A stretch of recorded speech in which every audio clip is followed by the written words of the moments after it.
Good evening, everyone, and welcome to Rebirth, a D&D tale, session 98.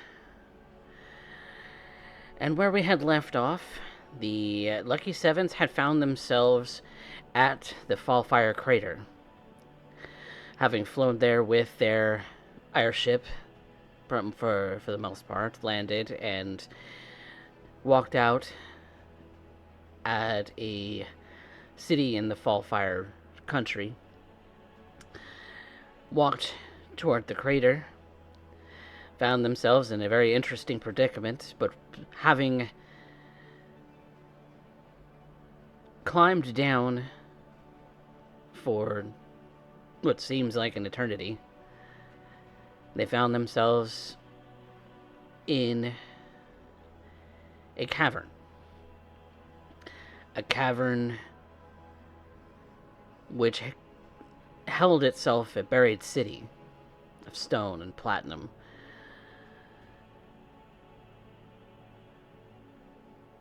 Something that would have given Arya pause for nostalgia.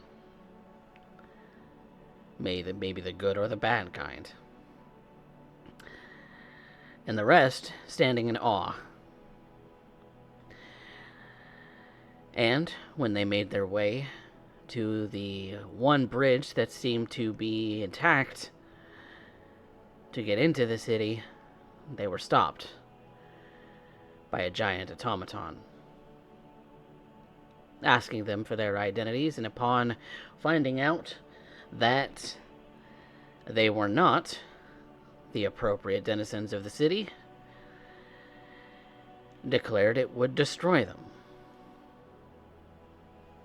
So, Spectre is our guest DM for the moment. So, Spectre, if there's anything that you would like to add before we jump in.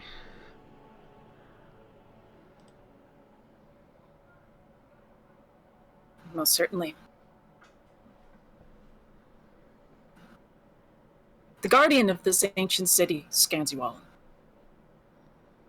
In the dead tongue of true Draconic, its mechanical voice echoes like a hum. Identity verification failed. Target ownership validation failed. Operational procedure changed. Intruders confirmed. Directive apprehend or eliminate. The great construct, gargantuan in size, draws a sword of pure energy from its chest.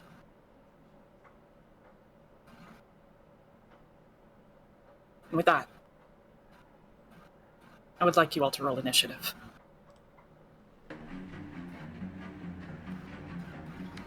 Okay. Oh shit, that music kicked in. That would be a 20, my dear.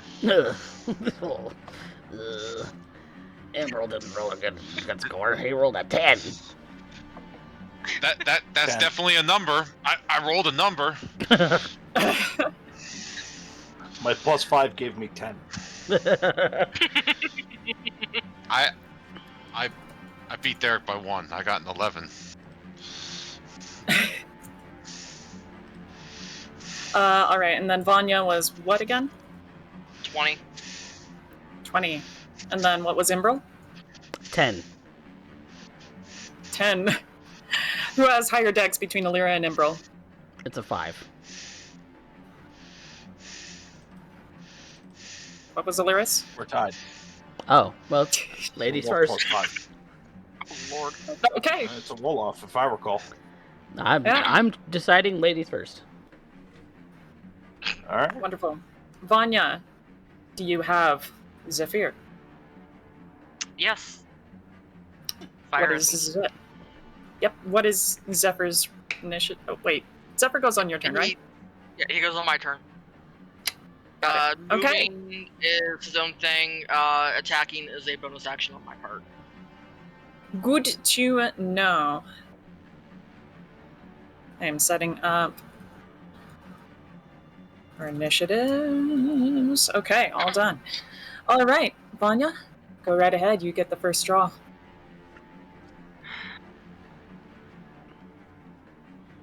Gotta start it off big. Do Hit it. a level 4 Hail of Thorns.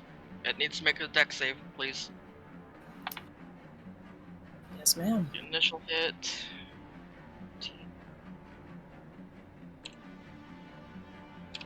21 to hit. For the initial. 21.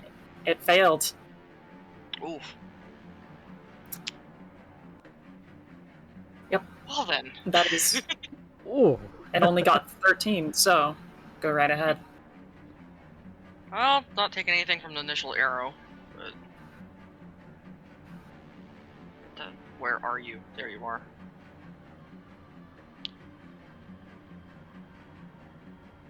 $22 from Hail of Thorns. God damn. Vanya, your 4d10. arrow flies. What? Huh? 4d10 for level 4 Hail of Thorns. Phew. Alright. Let me put in a tracker here since I can't. I need it. I need it. Sorry. You're good.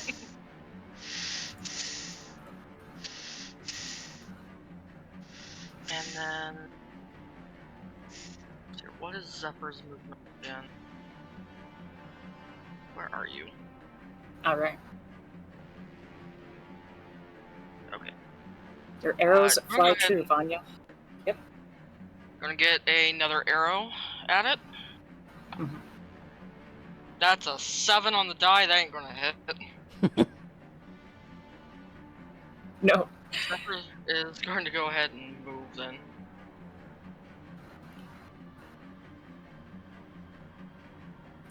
Awesome. Okay. So next, after being bombarded by a flurry of arrows, most of them hitting it with an almost a dull tang, it begins to make its approach. Which I have to do very carefully.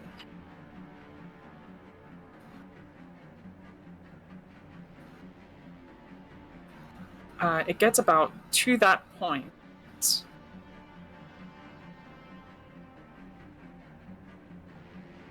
Each footstep echoing upon the bridge, shaking the ground.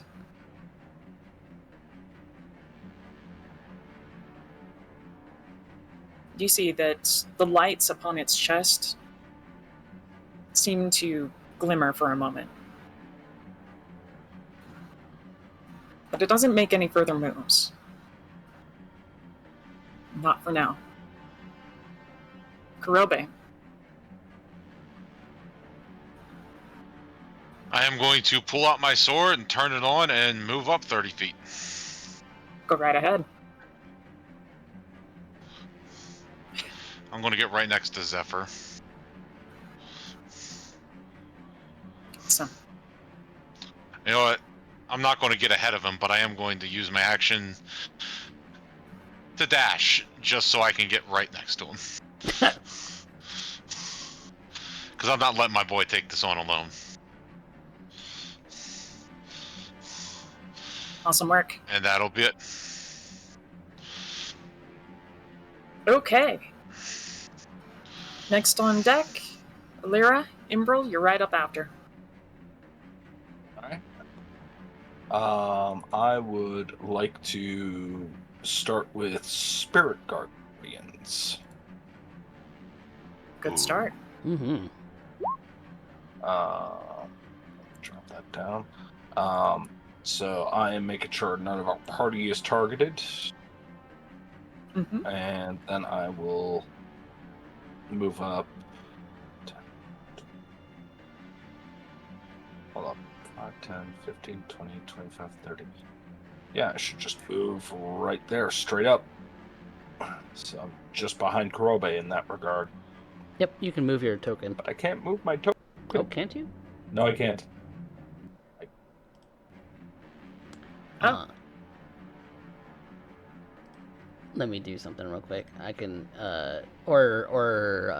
Spectre, you can double click the token and make sure that it's, assign, representing a lira. I click open character sheet and it opens Alira's, so it is associated with her. Okay. How do I assign it? What am I missing here? Hang on. Let me rejoin. Player permissions. See edit. Okay. You can do anything on this, Derek. You should be able to adjust it, but I think it might be an issue with Roll20, so I'll just go ahead and make the movement. See here. 10, 20, that should be 30. Come on, move.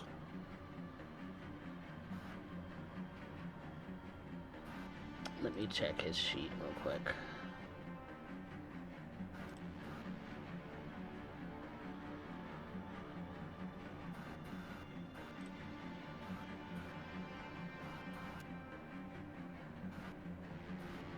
Yeah. Let me do this. Yeah, everything's good on our end. Now I got a token I can move. Okay, yeah. I just made another token. Cool. Yeah. Okay, we're all set. If you have to, drag another token onto the appropriate slide. Because apparently the control of that token was weird.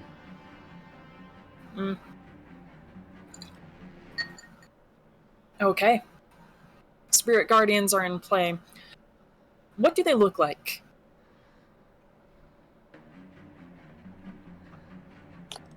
That is a good question.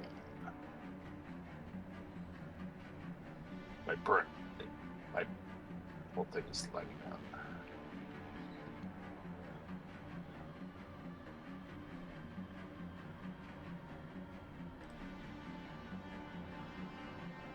They appear as almost fiendish.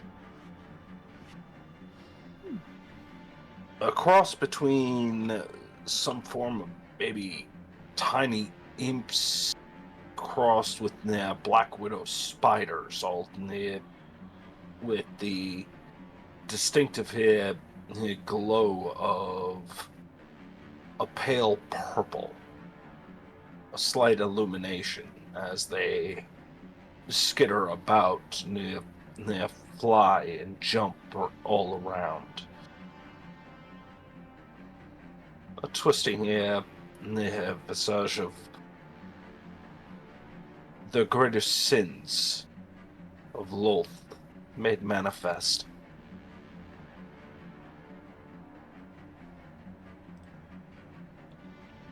That's awesome. The energy surrounds you, shielding you from anyone within an invasive perimeter of you.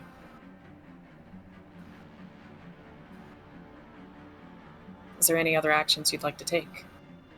That is my action, and I do not have a bonus action I could take at this point that would be worthwhile, so just pass the rest of the turn.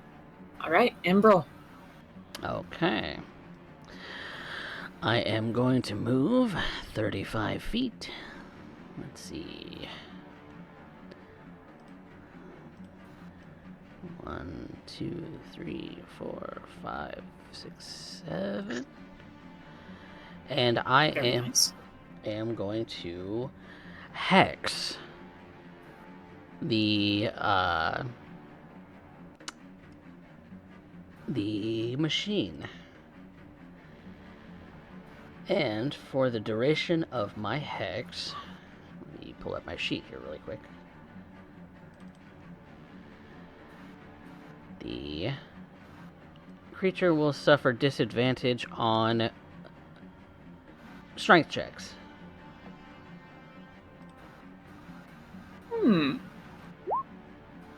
And that is my bonus action, and with my action, I will cast Eldritch Blast. Very good. Okay. Oh, I was gonna actually roll dice for that. I didn't want that. But That's okay. Go ahead and roll the dice instead. okay.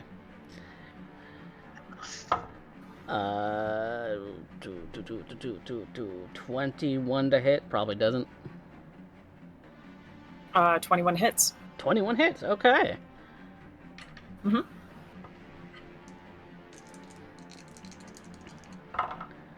That is going to be 12 points of force damage, 4 points necrotic. Awesome work. And Your blast flies through the sky, across the bridge, smashes into the armor of this thing, leaving a smolder behind. Okay. And second shot.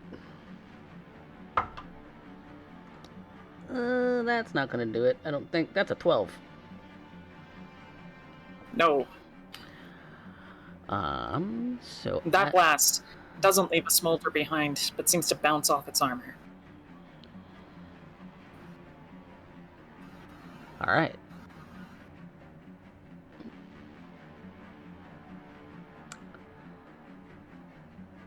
I'm also going to invoke Grasp of Hadar. Once on each of your turns, when you hit a creature with an Eldritch Blast, you can move that creature in a straight line 10 feet closer to you. I believe that is... I have to look at the details of that. That might be huge or smaller, though.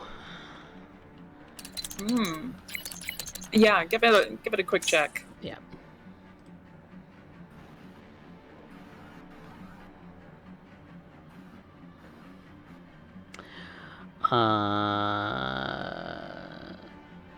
No, actually, well, that version doesn't tell me it does.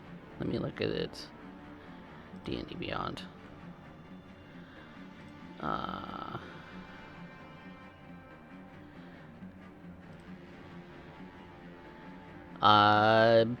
Everything I'm seeing just says hit a creature, moves it 10 feet towards me.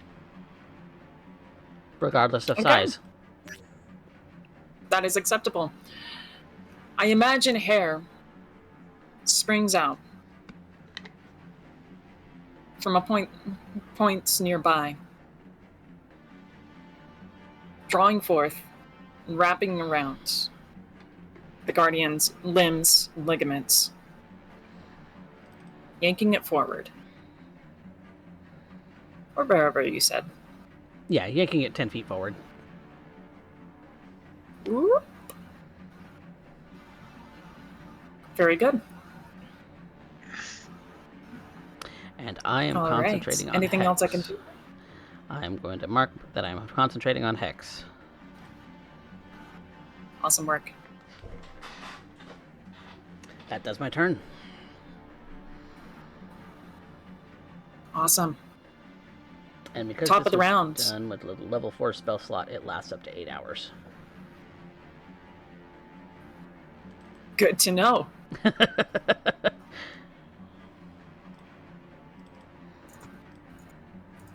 I'll mark that. Vanya, top of the round. Slightly It's out to of you. range. Yep, slightly out of range for what I wanted to do. But that's fine. It's just gonna get a couple arrows. Yeah, first one's gonna miss. Second one's gonna miss. Jesus. Damn. 6 and an 8 respectively on the die. Yeah, no, definitely misses. I'm sorry, your aim is Forward. acceptable.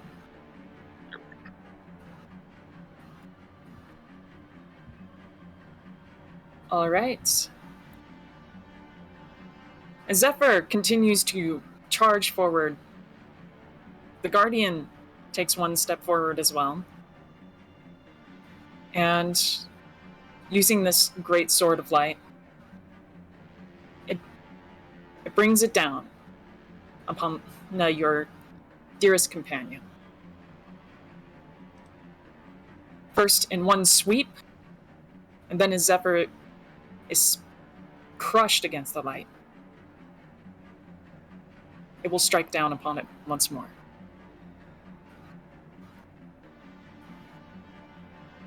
So,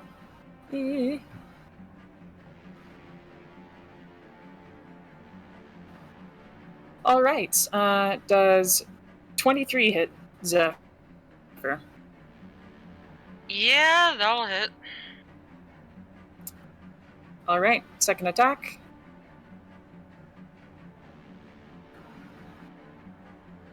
So, damage 11 slashing, 12 force for the first attack, and the second one 21 slashing, 9 force. Ouch. Ooh, he's gone. He goes poof and smoke. You Oh. all see Zephyr evaporate. Okay. Okay, the thing packs And- a punch. Now it continues, because it still has movement. We're just gonna move him off to the side there because he's. I can resummon him. Yep. It stops right there. As it approaches, each footstep shakes the bridge, the stones cracking beneath it. Mm.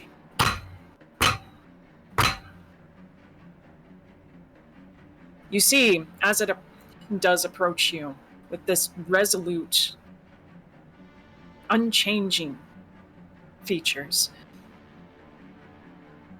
the light within it draws in from its limbs towards its center.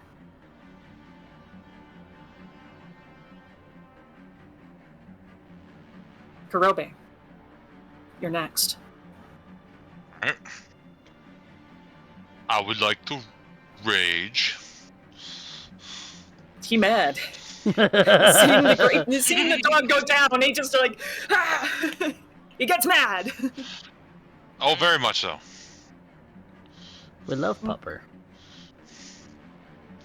Yep. Yep.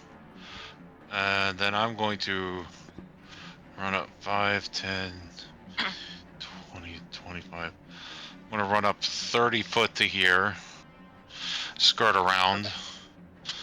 Set up some people for some advantage.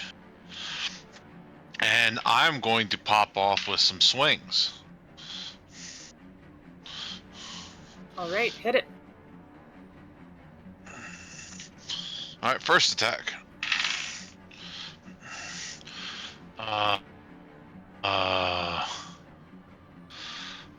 28. 28 hits. I'm assuming that hits. Does fire damage matter? Not particularly. Okay, so if it's not resistant, I'm just going to give you the whole number instead of splitting it. That's the only reason I was asking. Alright, so that is... Reroll 2s. 10...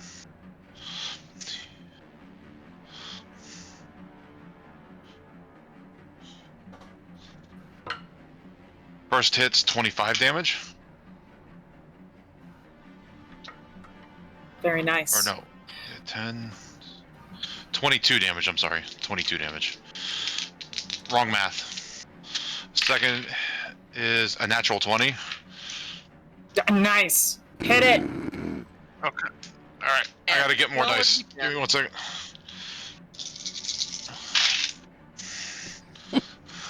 I heard all of those rolls. I get to reroll ones. Yeah. So that's 12, 22,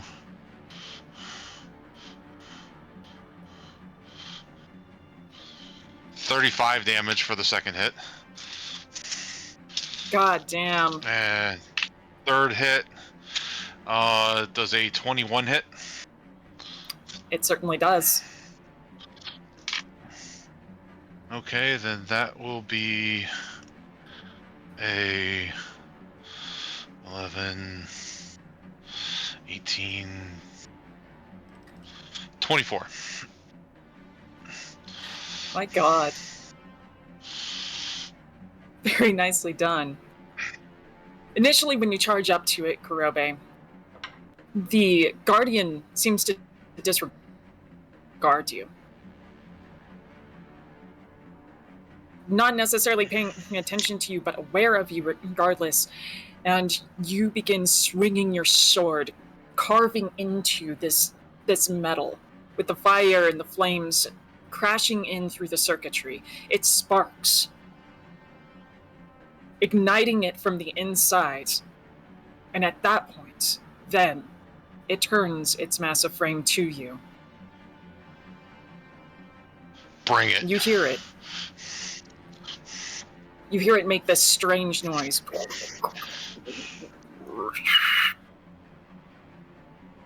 As if it was mad.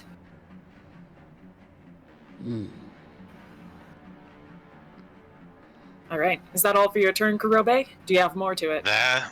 Nope. That was everything I got. Awesome. Awesome turn. That fucked. All right. Alira. Okay, let's move. I need 1, 2, 3, 5, and 6. Now that would draw a path center to center, which still ends up putting it between me and Kurobe. That should be advantage, if I recall. No, It that's certainly is. And in addition... That's not No? flanking. Nope. Has to be directly across. Really? Oh. So Kurobe would need to be only in this position for it to be constituted as a flanking. So the only way I For would you, be able yes. to do it is if I were here. Yep. Ah, shit. Okay. Well, you still Oh, got yeah, your right. spirit guardians, so... Yeah. So, wisdom saving still? DC is 15. Okay. Is this a magical effect? Yes. Because it's spell, yeah. Great. Good to know. Because that. What was the thing again? Wisdom DC 15. Got it. Radiant damage. Boop, boop. DC 15 with the advantage brings it to 15. Okay. Then it passes. Then I end up trying for an attack. I think it still takes half with Spirit Gardens. Oh, that fucks. That's a nat 20. Yeah. Yes. I will take that, and I am using a level 3, so that should be 12d8.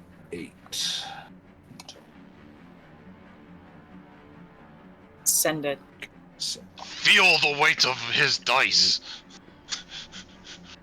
Derek, I think you still get damage on Spirit Guardians because even though it's a saved, it's 11. half damage. Yeah. 11. Yep. Okay, On a well, failed then it save, would the be creature 11 takes on- 3d8 radiant damage. Yeah. All right, then it would be 11 Half as much, radiant so- damage for Spirit Guardians. Okay. Beautiful. 7, 10, 13, 18, 23, 28, 32, 35, 39, 42. Look, when Derek gets a natural 20, it's a whole show. It really is. Wow. It is. Listen to that. It just keeps going. Fucking hits hard when you that hit is- that 20. 53 plus. That is 58 points of damage. Oh my god. Kadoosh. That is Jesus. a big old smite.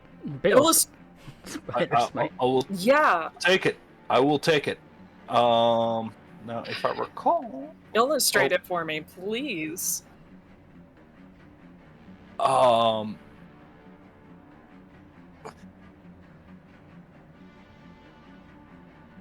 she ends up doing a lunge with her rapier, and as she ends up doing so, it's like the air around it starts to create a cone of light and light and wind. Wisps of ethereal silk start to end up fluttering about violently, following the movement as it ends up thrusting forward. And even though her strike ends up hitting it, it's like this cone of energy, radiant damage, just ends up continuing to force forward, blasting well past the target, leaving a glowing mess behind.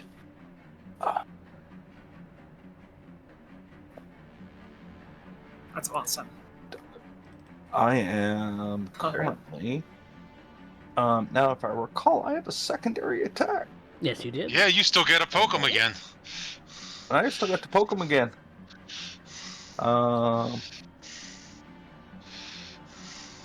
That is plus 9, 22. 22 hits. And 2 hits. And that will be... That'll be 20. That roll of an 8, roll of a 7 with a plus 5. Nice.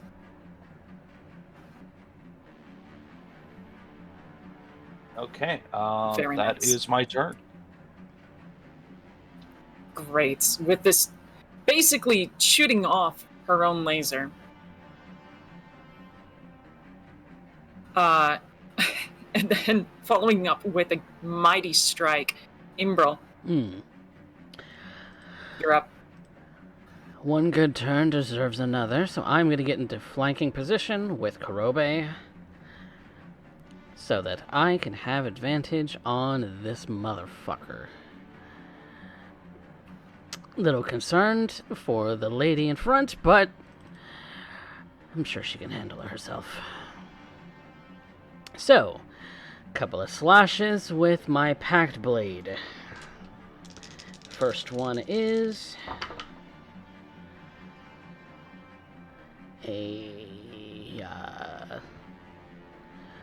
that is a 24 to hit.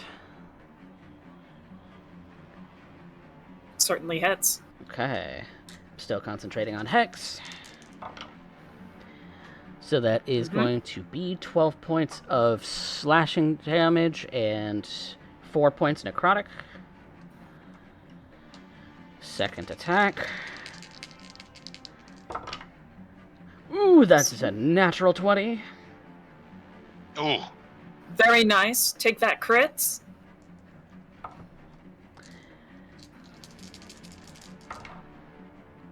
That is going to be 18 points of slashing damage and 6 points of necrotic. And I'm going to action surge.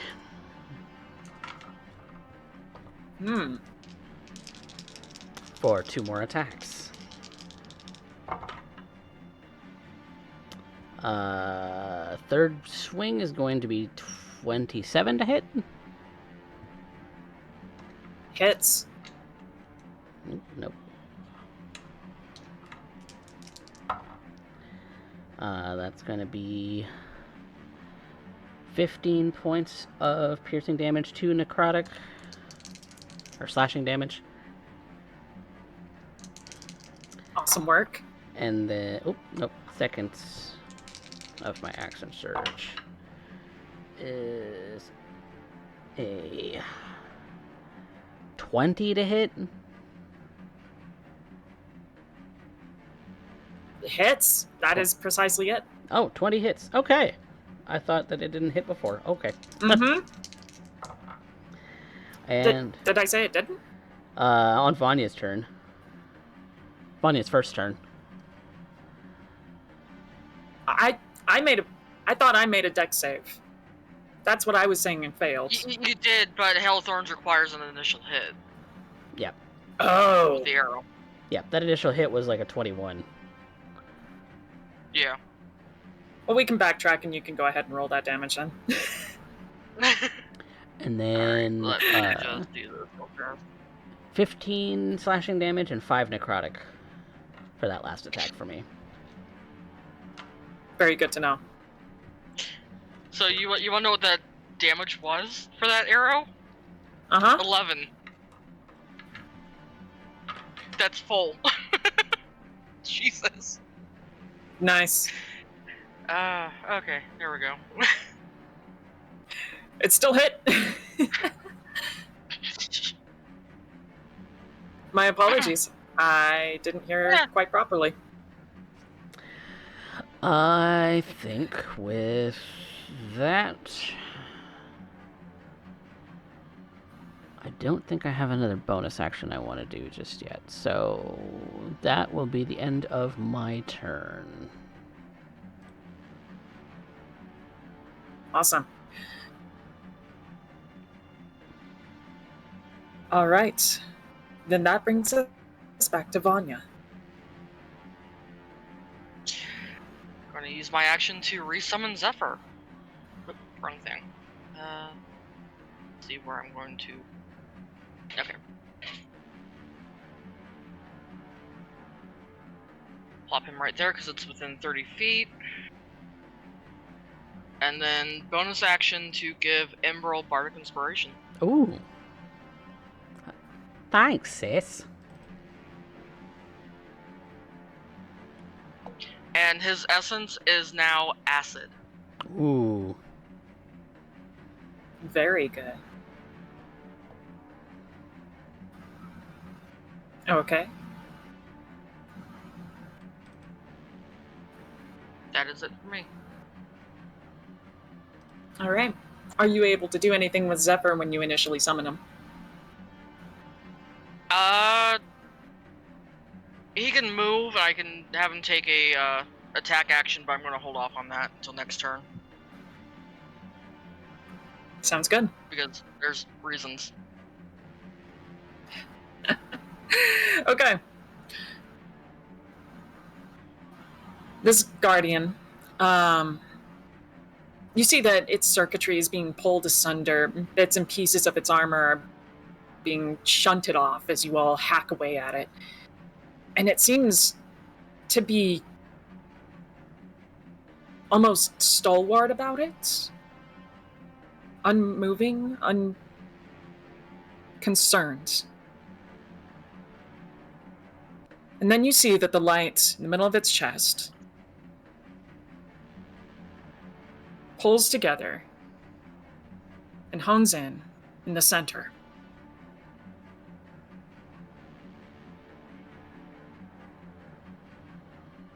And with it,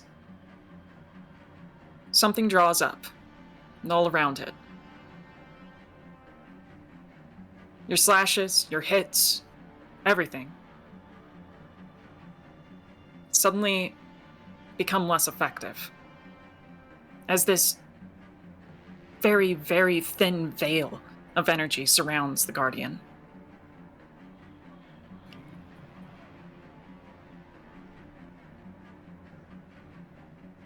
That is not the end of it.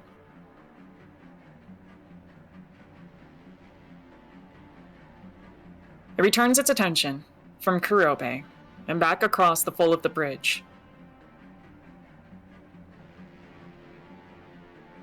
You see the energy begin to charge up again. And I need...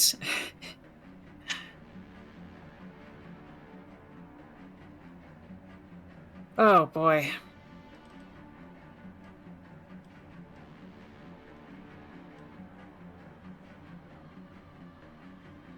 I need everyone to make me a dex saving throw. Ooh. Yikers. I'm fast, 21. but that's not my best. All right. Lyra Ooh. has 21. 11. Plus, I think... Zephyr being Zephyr. Go ahead. Oh, I was going to say, I'm within 10 feet of Alira, correct? Yes. Mm-hmm. So I get her charisma score, which is... Plus 3. Yep. All right, that makes it 24. For me, that turns it into a 14. 14. We bros. We in this Zephyr together, Coffee. has a nat 20. And then Vanya has a 22. Very good. All right. Everyone again, except for Imbrel, anticipates this. As you hear a noise begin to charge up,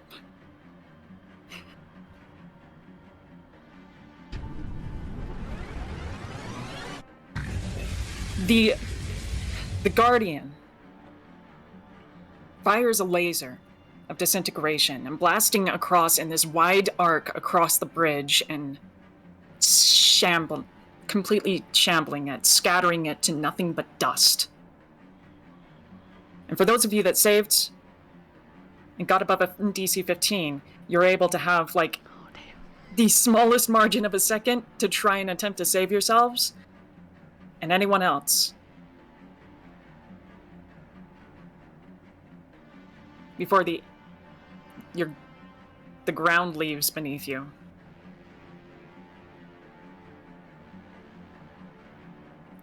So going in order, following the same initiative, Kurobe. Yeah, I failed. Oh, I rolled a 14 as well as Emperor. I didn't hear yours right. I didn't hear yours right. Okay. Well, the ground falls beneath you. Alira? Can I do something on my turn, or do I lose my turn? I think your turn is spent falling. Yeah, we're doing okay. reactions, I think, at this point. If you have reactions to do. Yes. Mm-hmm. Oh, okay. Ugh. And this thing's still up. While Yes. they're falling. Well, it's definitely going to fall too. Well, I'd love to assist that.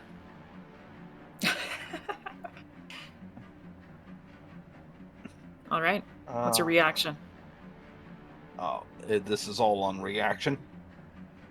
Yep. God damn it! There's got to be something I can end up doing. Come on! I don't have anything coming to mind. I don't think I can do anything on a reaction that would help this situation.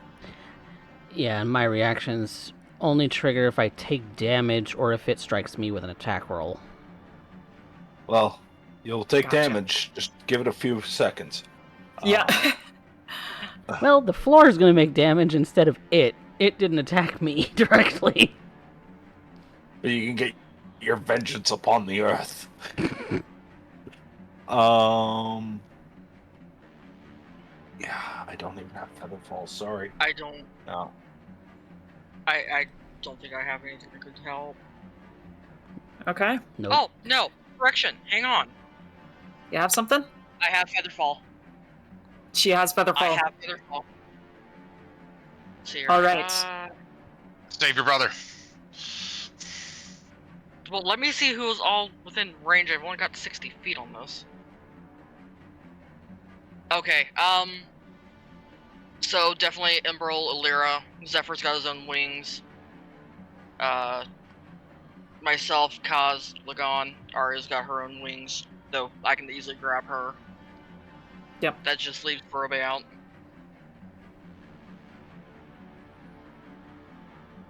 All right.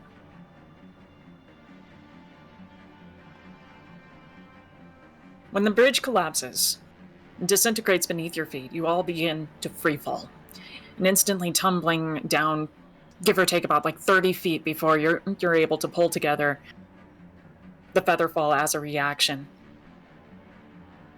As you're floating down through the air, the Guardian continues to plummet farther and farther and farther, and you hear it crash against some of the cliff faces. You all continue deeper into the cliffs. You don't see an end to it.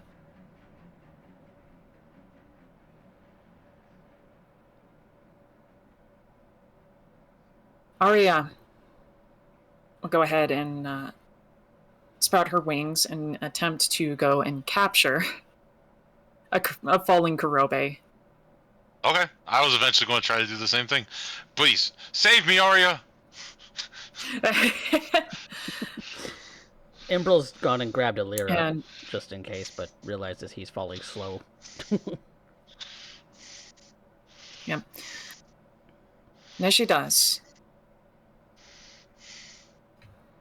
you notice that there is a light, the far, far distance, that shines from the bottom of the chasm.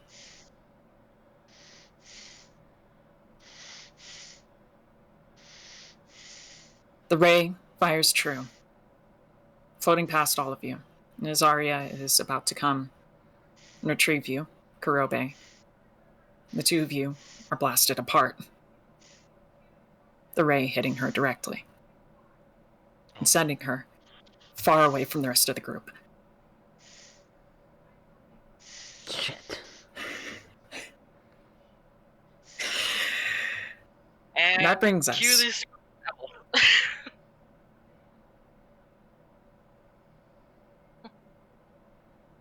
That brings us to a new place. And the featherfall finally relieves. You all hit solid ground. You're somewhere very different.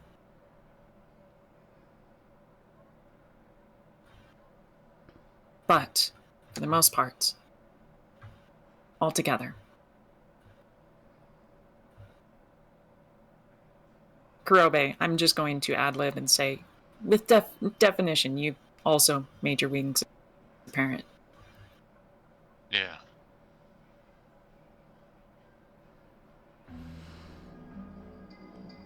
Is everyone alright?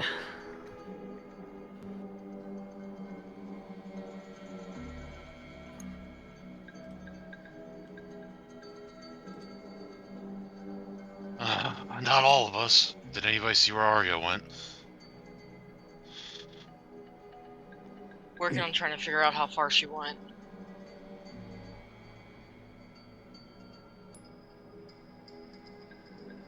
Fuck.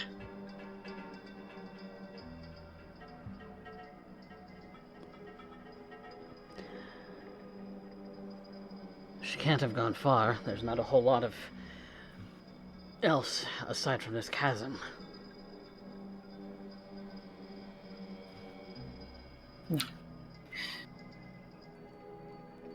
When you finally hit solid ground once again, one by one, you gather together from the fall, arriving to a sense of waywardness.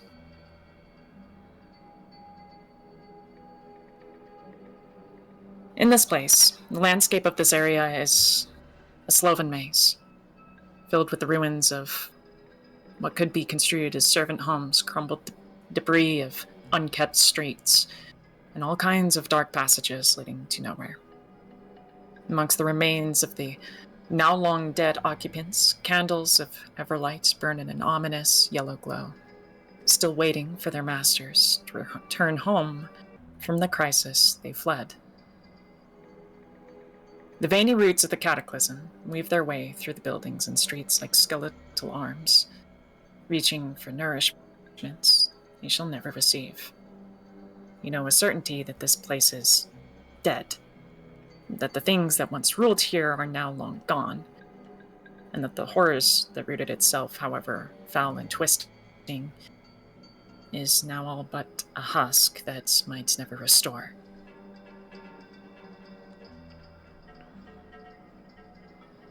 Arya being blasted away,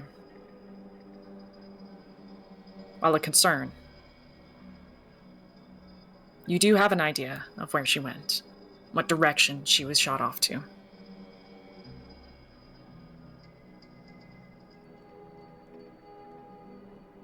But you also, from that tumble and that fall, know that the construct that you had met at the bridge still lurks. might not actually be destroyed. If anything, it seemed like it had only just gotten started. And I would know that, because it doesn't consider the creature dead with my hex, does it? Your hex is still active. Vegas.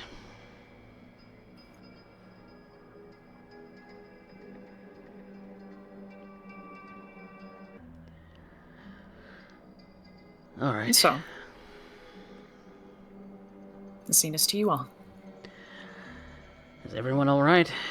We all in one piece? Yeah, for the most part.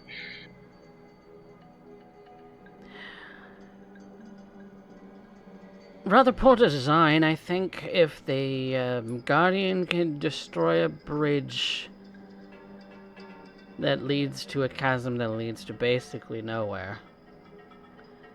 Except down. Either poor design on the bridge or poor design on the Guardian. I can't decide which. If you think about it, it's rather smart if you don't want your city invaded.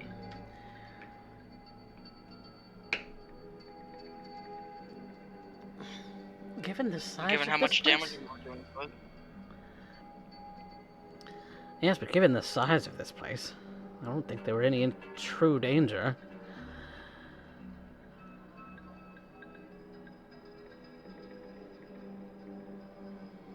I mean, unless Well, I there's mean, something they that did I get don't wiped know. out. They did get wiped out. From a collision from something from the sky.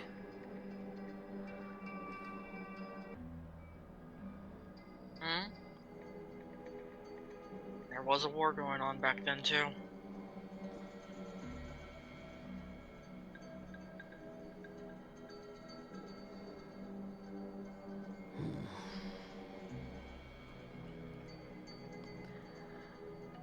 All of this. Oof. I am unsure on how to even start processing this. Look there. She gestures, and if I understand this correctly, we're still seeing these these bits of architecture carved right into the surface, going way deeper down than the bridge might have earlier suggested. Yes. This place is absolutely massive. It goes on for miles and miles and miles.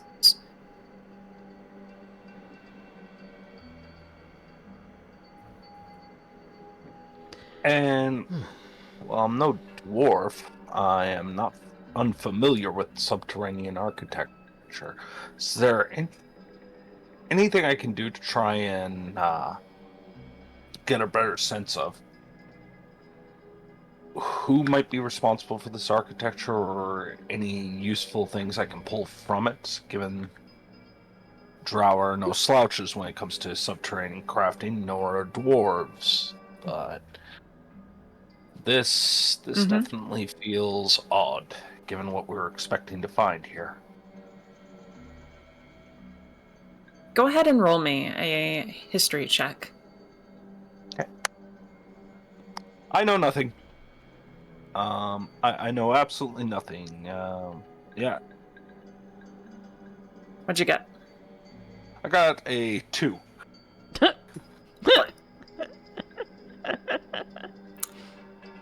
I must have taken that Oy fall harder vey. than I expected. Don't look at me. The Dame Bramage is fine. All of the structures seem absolutely alien to you. There is a certain baroqueness to it that supersedes any sort of classical knowledge you have of how such structures would be built.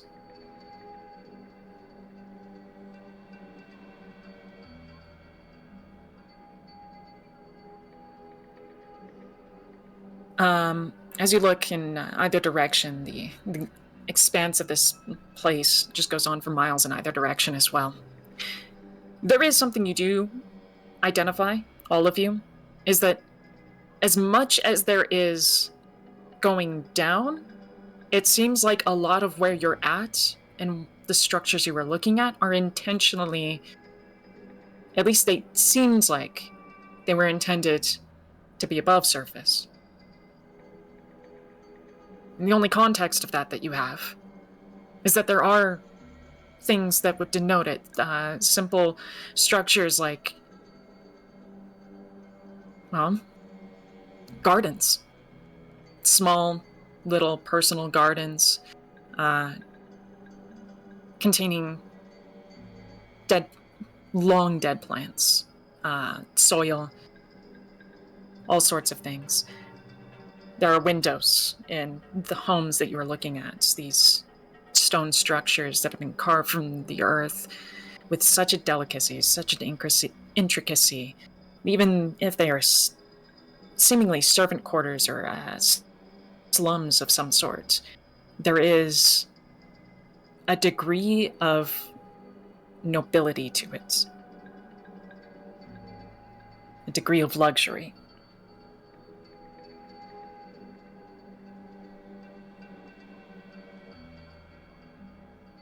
But that's just all exterior. Interior of these buildings is a lot of nothing.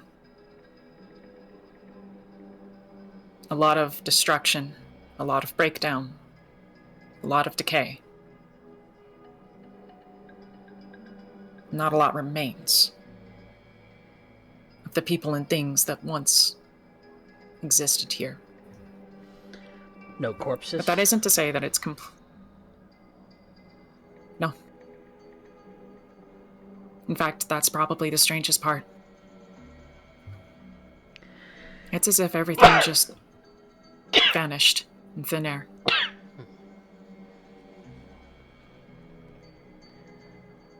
Oh.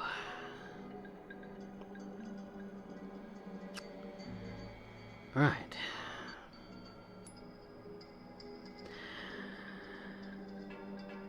Anyone find this place a little creepy? You mean the giant creepy deserted city that we camp found down the giant creepy hole with the giant creepy tree?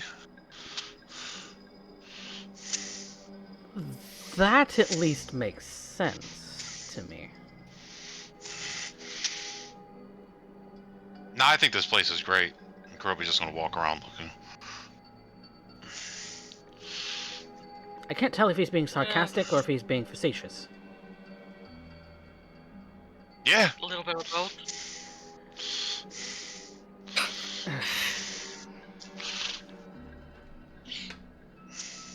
I haven't traveled with you long Kurobe, enough. since you're the one who's decided.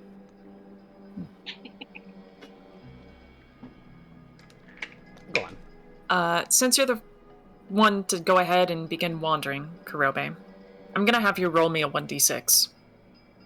1d6. Alright, here we go. 4. 4. I explode, don't I? No. Okay. Kurobe goes ahead and continues down the line, and as you all chatter along, investigating the scene as you walk, you come across a small waterfall. It seems to be underground water and cascades down a stone wall. It has found its way into the cavernous ruins, accumulating over centuries into a pond. The pond is thick and slimy with a deep green algae, but there is a sense of serenity in this location. Point to rest, perhaps. Huh.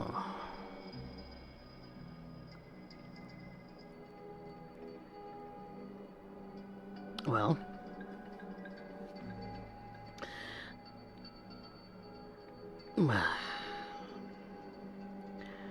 do we press on, or...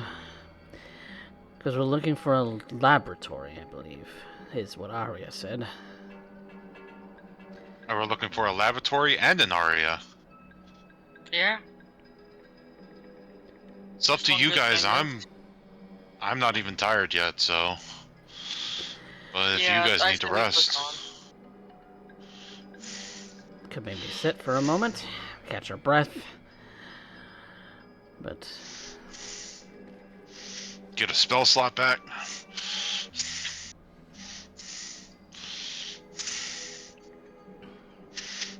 At least there's one good thing. Arya knows the city.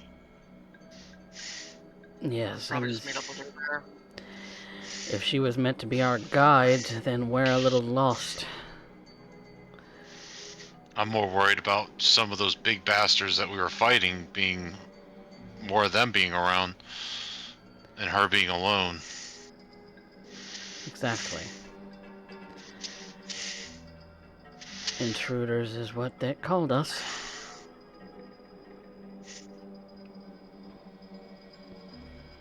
I could press on, but that's up to you all. I'm good to go. Yeah, I want to find Arya.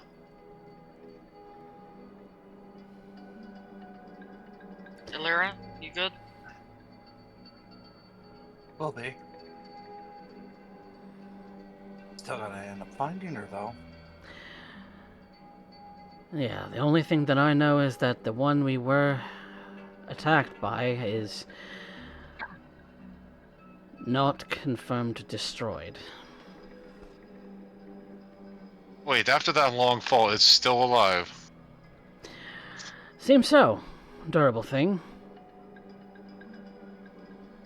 Damn, Well, they don't build them like they used to. Well, it's draconic. What do you expect?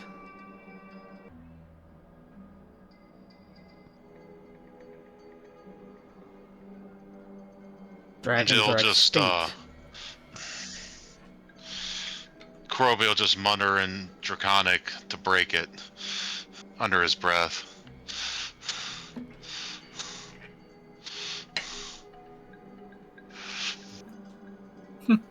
But if we're going to head on, Kurobe will start moving. Unless, Marching order. No, marching order if I could. Vanya's going in front to keep an eye out for anything that might pose a problem. Got it. Kurobe will be behind her to trigger all those problems, should the time come. Very good. I'll take up the rear and have Valera and the others in the middle.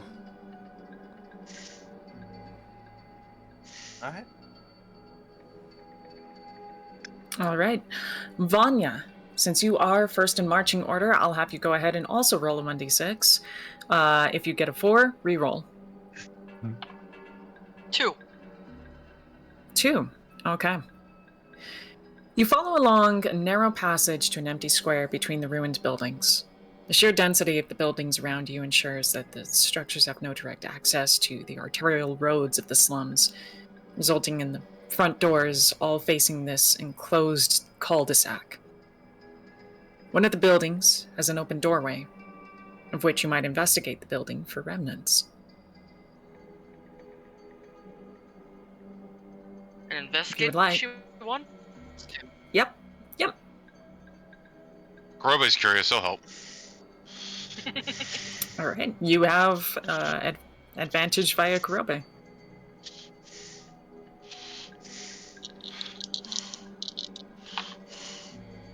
Yeah, how's a nat 20 sound? More than Sounds sufficient. better than it sounds better than what I would have done. You rummage through the debris. And the strange thing about this place is that as much as all of the buildings and areas kind of showcase this sense of destruction, mayhem, maybe even an invasion, again, there are no remnants of whoever people might have existed here having been concerned, so to speak. It's almost as if everyone just vanished and then the chaos occurred. As you're able to identify signs of living. Bulls are stationed at a table. Looks like an long, decayed metal of what was once a pot is placed within a stone fireplace, an oven of sorts. And within a small room, you find an ivory cone engraved with draconic scales. It's worth 25 gold. And these homes are humanoid size? They are. Where the buildings above were more gargantuan in size. Mm-hmm. Well, I think we found where the slaves used to live. Yes, but an impact of that magnitude would have destroyed everything. These seem to be preserved.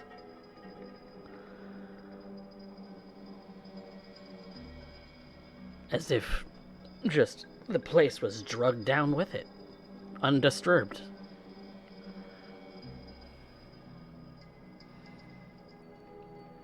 What do I understand about what happened from Arya and Rune and probably Cypher at this point?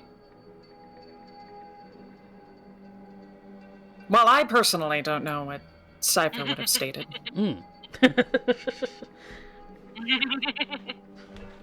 The Calamity, as it was known by Arya and Rune, was a weapon. That much is a given. But the nature of the impact was lost to history, really. There is no memory of that point specifically. More of rumors, hearsay of the after effects when the impact in the crater was created. Okay. That is to say, the dragon empires fell, as did the giant empires. Everything just kind of collapsed. And then came their servants to retake the world.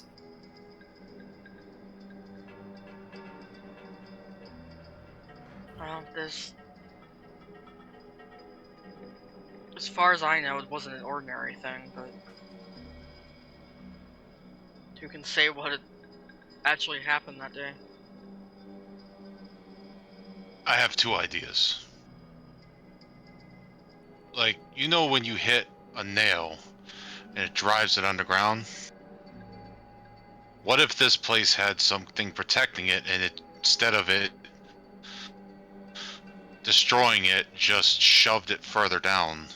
Or vaporized the rock around and underneath it and it fell? It's possible. If it fell, I think we'd see a lot more damage.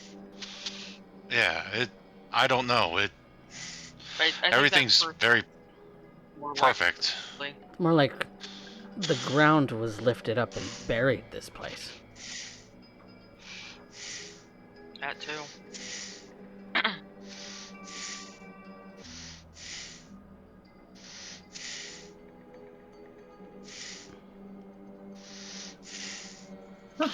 I don't know. Magic makes my head hurt. Mine too. And yet you use it more often. For the purposes of...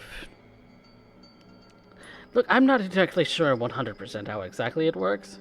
Just that it does. And right now, this place is just eerie.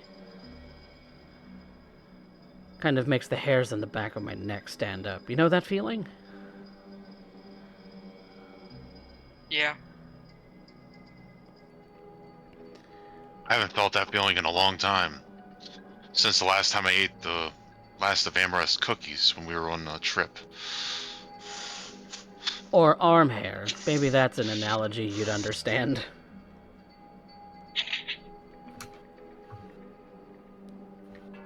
Kurobe's just going to slowly turn and look at him.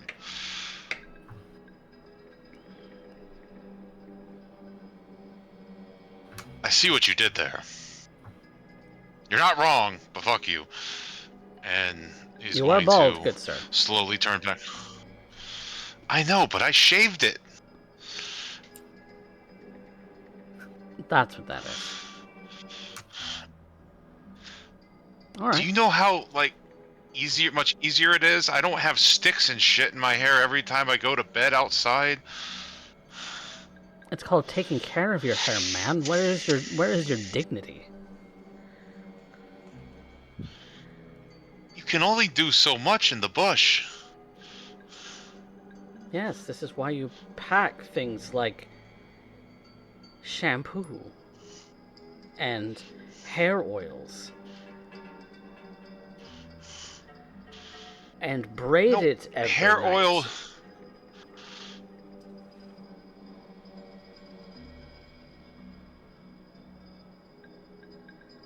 Kroby's just going to stop and like, huh.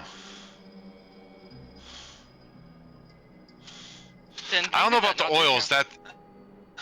No, I don't know about the oils. I think that would make the dirt nastier. But the braiding thing, keeping it out, that actually might have been a good idea. I just tied it back.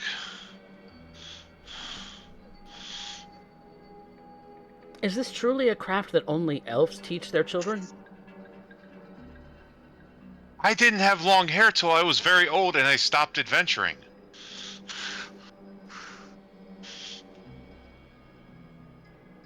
Apparently I so. wouldn't know. Madam, you have excellent hair.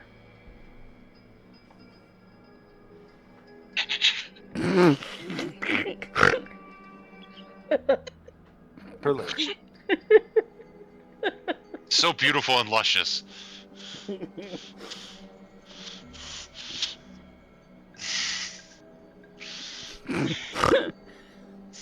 Sorry.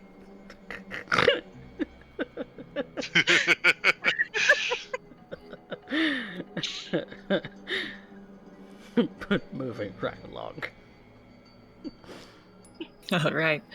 Vanya, could you give me an awareness check, please? Sure. That's only plus a lot. Yeah, no, that's gonna be up there. Awareness. Perception. 33. 33. 33. Okay. Monster woman. Very much up ahead. Probably quite several, almost a couple 100 yards, give it football field distance. You decide to go ahead and take a little bit of peek, bringing yourself atop one of the buildings to higher ground. See the expanse before you, and it's rows upon rows upon rows upon rows of these slums. When you happen to see sort of this area that's been collapsed,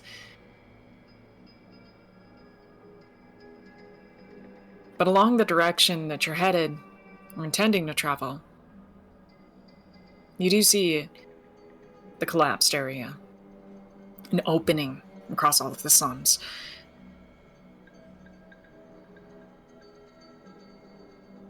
And something seems to clamber around across the rubble. It's very far away. You can see that the way it moves is unnatural.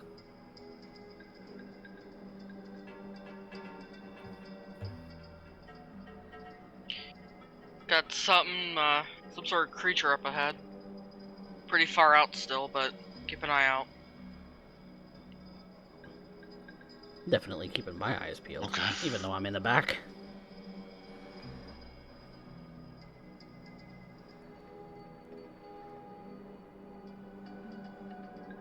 All right. You bring yourselves closer and closer to this location. A clearing. You can see, as you near it, that there are sort of this set of stairs that follow up along a cliff face, drawing higher and higher into another layer of this great city.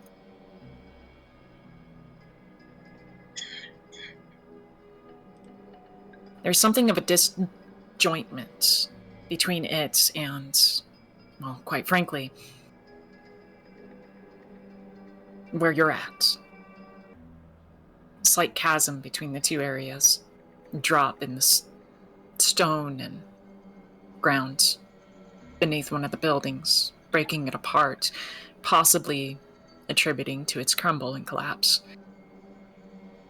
You enter through the stone and find yourselves present among a new location.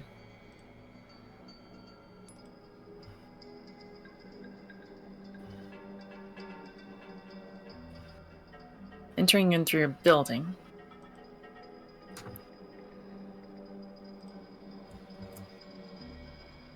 oh jeez.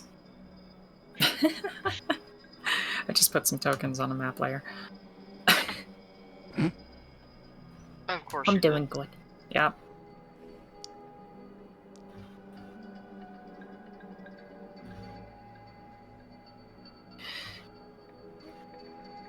Entering into the space,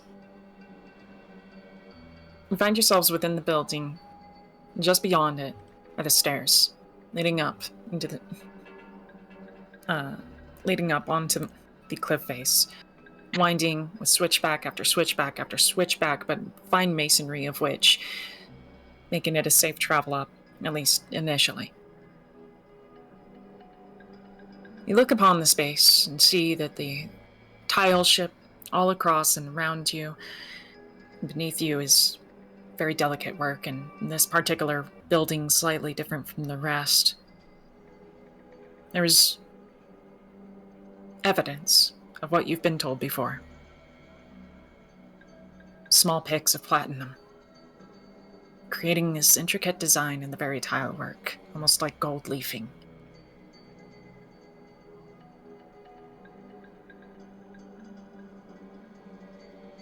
And then, far before and in front of you, looks to be some sort of altar space,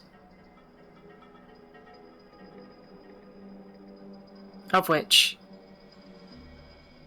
burns many everlight candles and fireplace that inevitably has been left to time.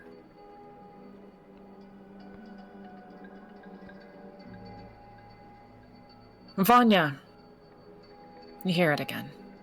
Or rather, the creatures that you identified before, you know, should be within this area. You yourself noticing the shifting of stone around you.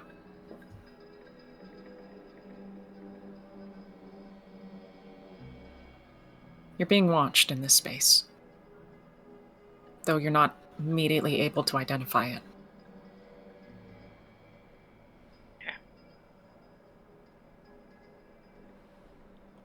She's going to stay alert, but start making her way toward the altar. With Zephyr right behind her. Yeah, I'll back her up. Unless she tells me to stay put. I'll follow up the rear, my sword having apparated. Very good.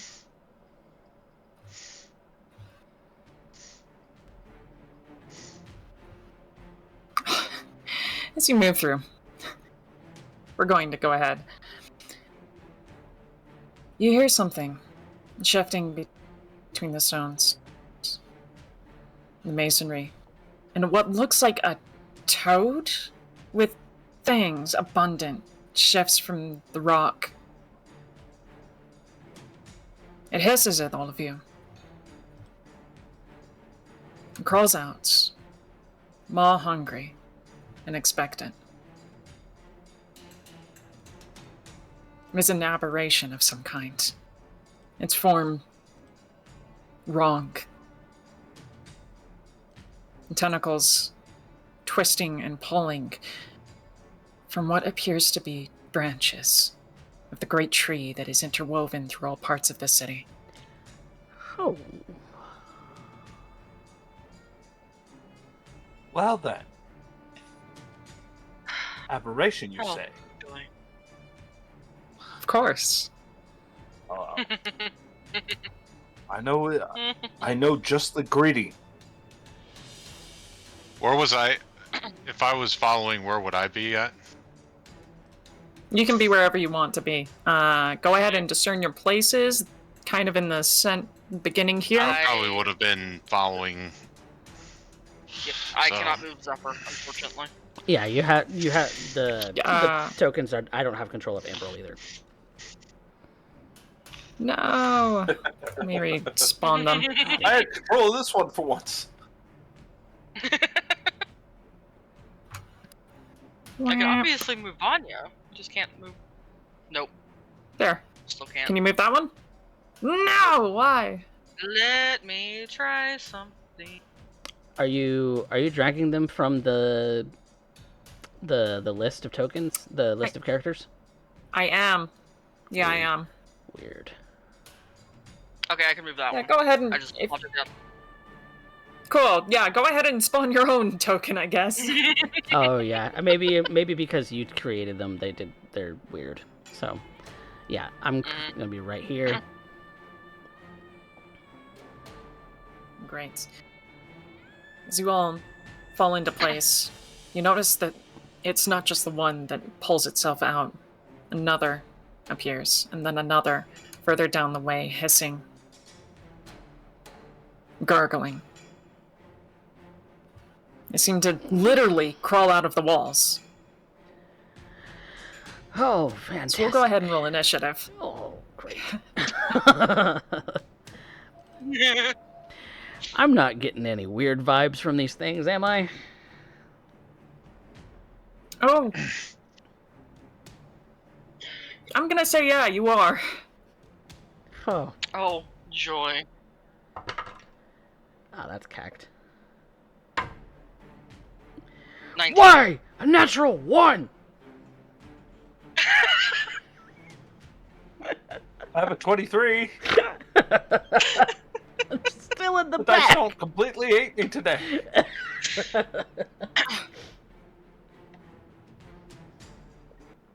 All of 6. All right.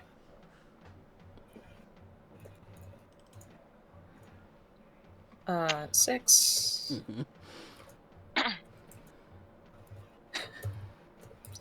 I'm hitting y'all with a second combat. Hey, I'm cool with what this. did Vanya get? 19. 19. And then Karobe. 14. 14. Same as last Good- time. Good shit. Nalira got 23. Did I hear that right? Yeah. Yes. God It's just damn. fast. It happens. Girl is a speedy baby. All right. I need to roll initiative from multiple actors here. Yeah. Let's see.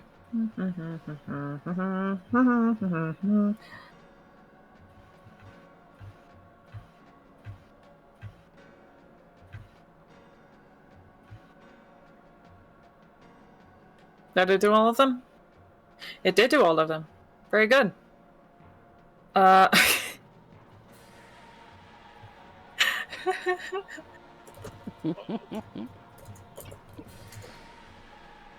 Kitty.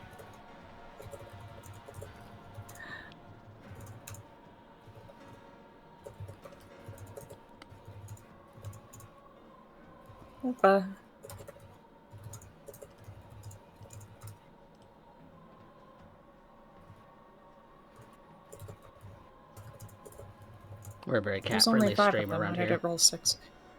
Yeah, we are. All the fuzzy babies. Okay, so that puts... Boop. Boop. And now I gotta put numbers. Yes.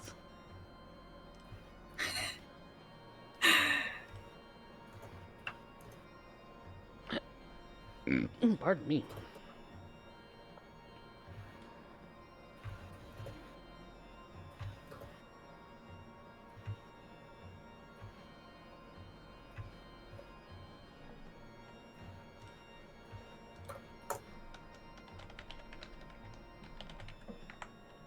Okay. Bear with me here. Thank you so much for your Never. patience. Never. We want our fight now. Pain. Pain. Pain.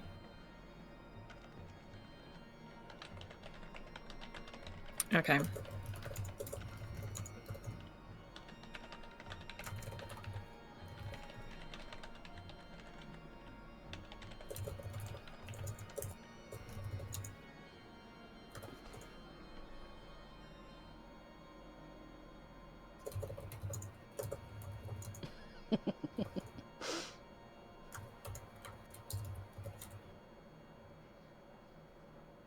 Yeah.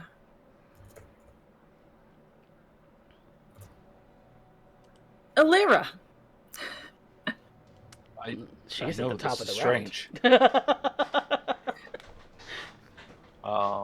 And if that is the case, ooh, how do we even start this? I think the very first thing we're gonna end up doing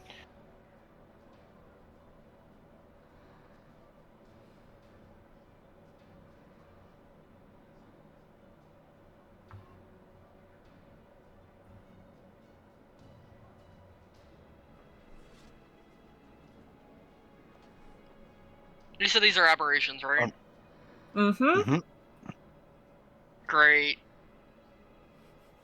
Now I'm I gonna am remember. going to cast Fairy Fire. Ooh. Ooh.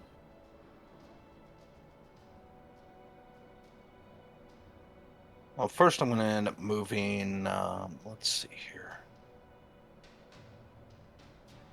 1, 2, 3, 4, 6. I'm going to use part of my movement to move here. Cast Fairy Fire, which is a. Oh, god damn it. I closed my character sheet. Damn it. Which is a deck save, yeah, from the enemy creature. Yeah. Deck save. Okay.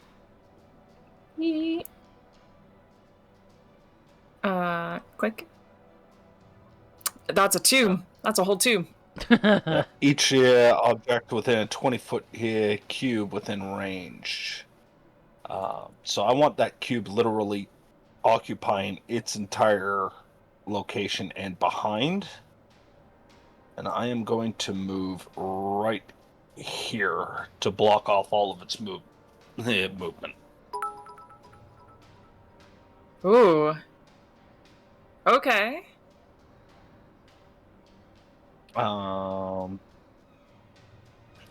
And as a bonus action, I don't have a bonus action I think I want to end up taking right now. Oh, no, there is a bonus action I can take. Hold on. Fair Fire, I'm double checking. No, I can't because Fairy Fire is a concentration action, so I will hold off on that for now. Alright, that's my entire turn. Sounds good. Fairy Fire, if I remember right, grants advantage to anyone else attacking the monster, correct? Yep. That is, for the duration, it has disadvantage on attack rolls against creatures other than you, and must make a... Oh, no, that's compelled duel. Wow. Oh, sorry. Okay. I had that open. Is still... Any creature in the area within the spell is outlined light. For the duration, objects and creatures affected should dim light and 10-foot attack rolls against the creature or object have advantage for the attacker can see it. The affected monster or object can't benefit from being invisible. Do you also have to Very do that nice. because you walked into your own fairy fire, or no? No, I cast it so it's a 20-foot reach, so I put it behind so that it effectively clips this entire area. Oh, okay. So it's like a... So, starting from the creature going backwards, basically. Yeah. Okay. And I pinned it in that region, so there's really no movement it can take where it's not going to end up being in Fairy Fire there. So that goes that whole, let's see, 20 feet. Yeah, it's 20 feet Two across, so it photos. would be 4 by 4. 4x4. Okay, there we go. Yep. I have to have a visual. And it's all good, but it if I understand it, it can't get through this location and can't get through this location. Just above me, it's too narrow, so I am cutting it off from the rest of the combat. Perfect. Yep. All right. Very well done. The creature itself, as you approach it, Alira, and this magic fairy dust just effectively falls upon it. It hisses in this low guttural noise. And it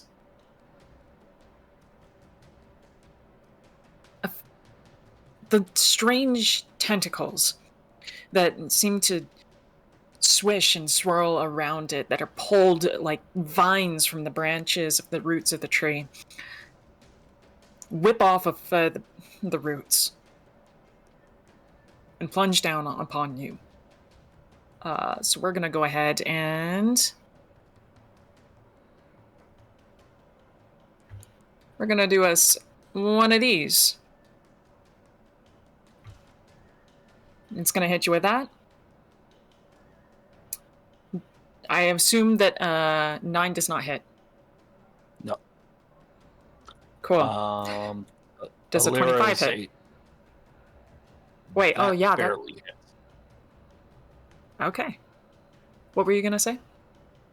Oh, I was just going to say, Alira's AC is 24. So, Okay. that does hit. Alira's very hard to hit. We like this. I will use my reaction, however, to activate my armor, which allows me for it to take a d6 of fire damage for the hit. Ah, damn, it's only 1. But yeah. It spikes me, it gets burnt. Great. The Fantastic. second one does hit. Let's see, your size is medium. When the second tentacle slams down upon you, it wraps around your arm as you try and roll away from the initial attack and drags you towards it. Its maw opens up and chomps down on you for the third part of this multi-attack. I'm realizing you're not seeing the rolls. It's all to me.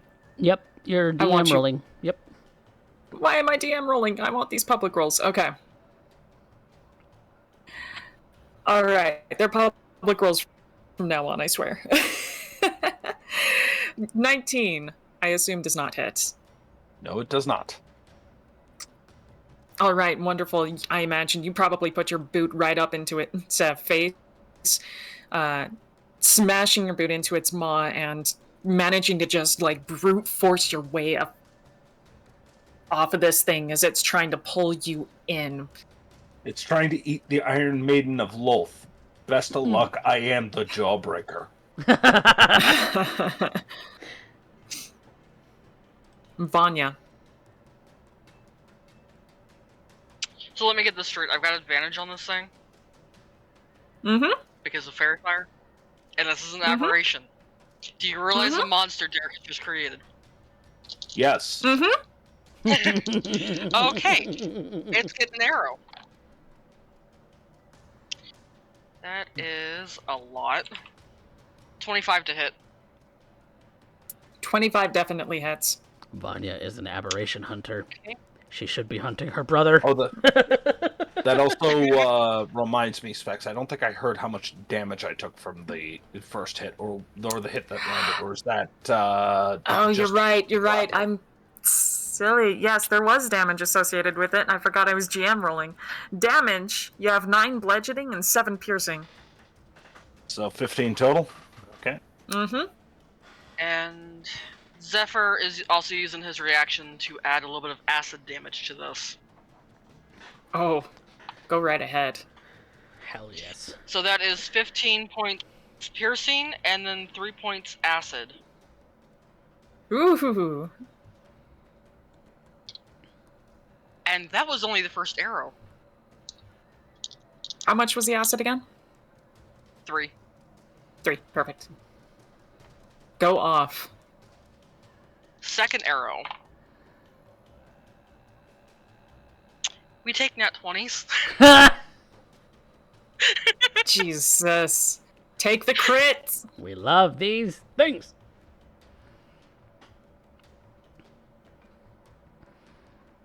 $23 points of damage. It took max. Is what it did. Damn. And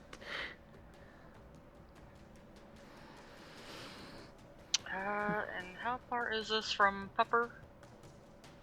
Oh yeah.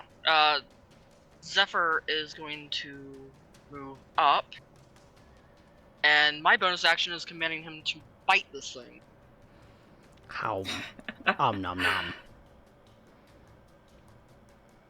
my Nom notes. popper. Da, da, da, da, da. Black Wolf's in For here with once all he the didn't get a puns. nat 20, but... Right, 22 to hit. Hits. Excellent. That is... 1d6 piercing and another d6 for acid damage. Mm-hmm. The one time, Zephyr, why? 4 points piercing and 1 point acid. He rolled a 1 on both d6. Damn. Poor dude. Zephyr. Considering how much that boy crits, I mean, it's got to equal out somewhere. Fair. Pepper likes the crit. But that'll be it for me. Excellent work. Your arrow. The moment you see this aberration, I imagine, the Vanya, something just automatically clicks in your mind, and you know precisely what to do. You send the arrow through the sky. It soars, just blasted. As it soars, it's blasted by Zephyr's own acidic vapors, I'm going to say, and slams into this creature in one of its many putrescent eyes. It squeals and screeches, almost like a pig, as one of its tentacles, the free one, flails around. Zephyr, soon after, clamps down on it.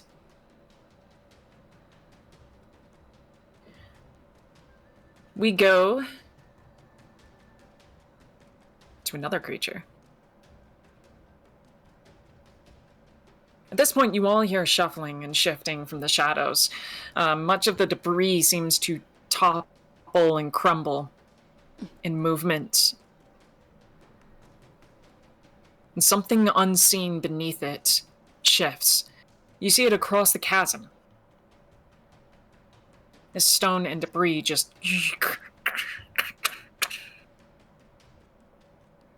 These things living in the very walls itself, and are drawn to the area.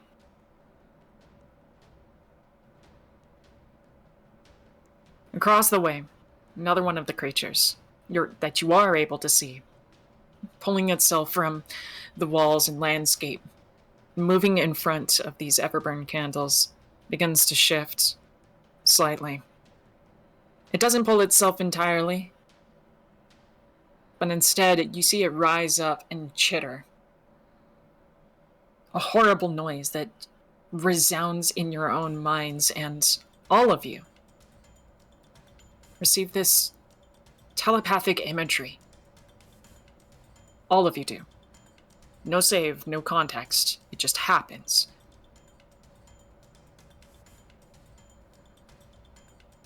You are flashed with images of the tree. The great tree that weaves through everything. Followed by blood, people, screams. All sorts of terrible things, all happening all at once. And then you are brought back instantly. You don't even have an opportunity to try and respond to the connection. It just happens.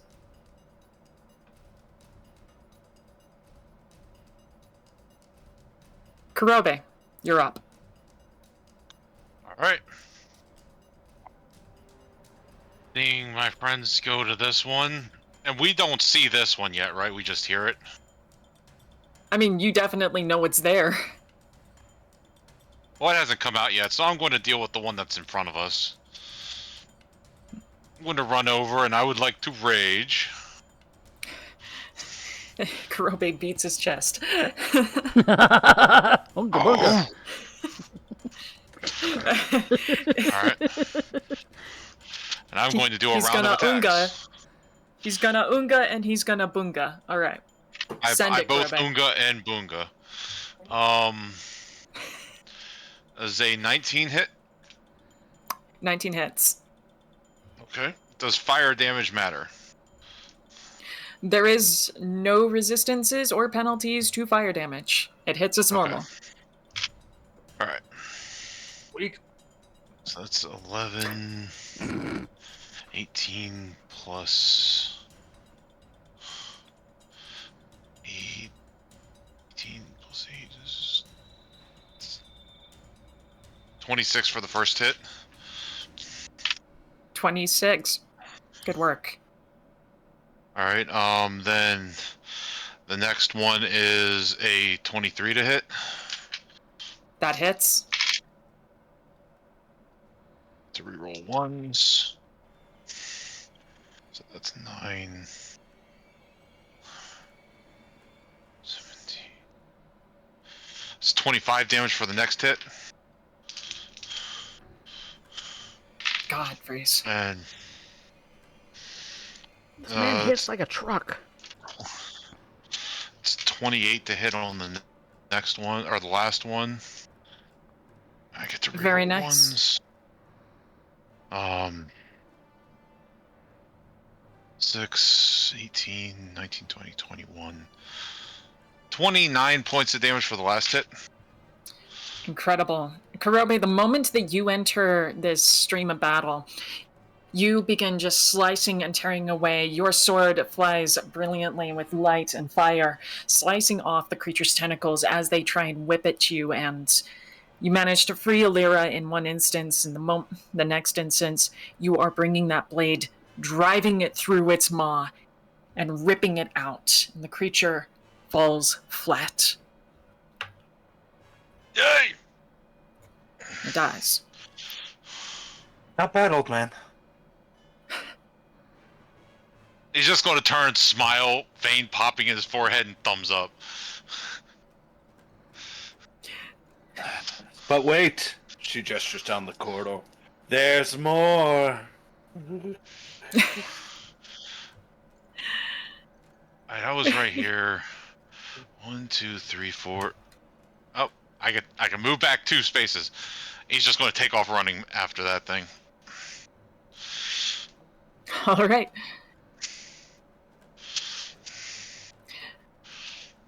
Wonderful. And with that, the creature spawns in. Rather than spawn in. It brings itself forwards. Makes itself known. Shambling forth and hissing and growling to the rest of you. Let me check. How much range you got on anything? Okay, you can move. So it's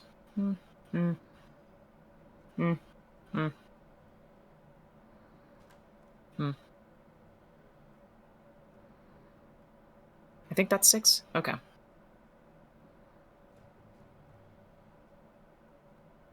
It begins to trundle forward. Probably the best way I could describe it. And the way that it walks is almost like a toad. Disjointed, unusual. And you notice as this thing pulls itself from the debris, vines and pieces of roots snapping, turning, beginning to transform into tentacles and appendages that it can use against you. A creature hisses, and behind it, at this point, you see, pulling itself from the debris, is another one, now visible to you. As it rears its head out from the rest of the crumble.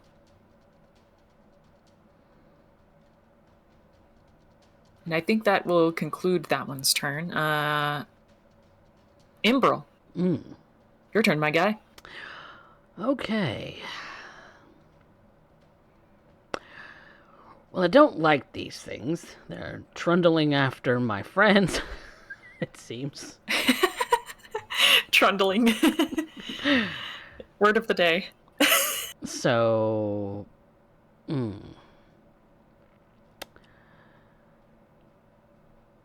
I am going to attempt to reach out with my awakened mind. Does it understand a language? Any language?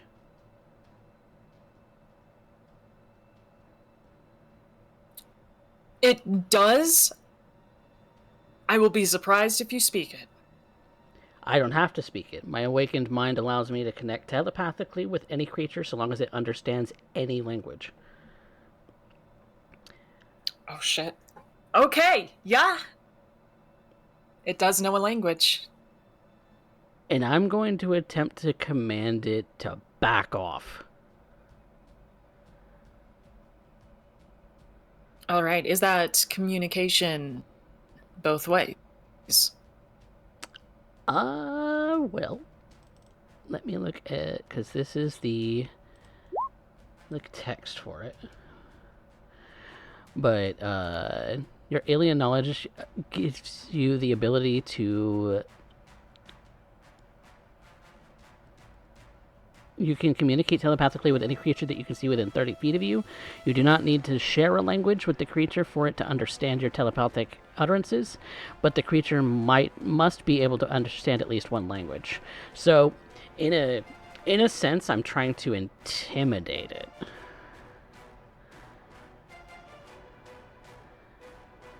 With my words. Okay.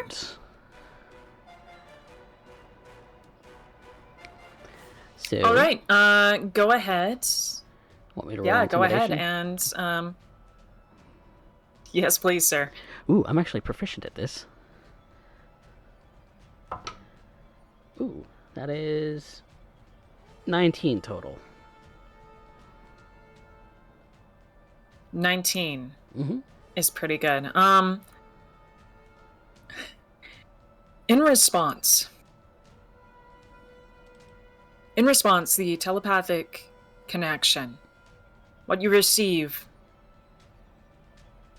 is a flash of a face twisted and distorted in the depths of a darkness, with a shrill scream. You are not necessarily given any words, but you are given an emotion. Fear. Not the fear of one, but many.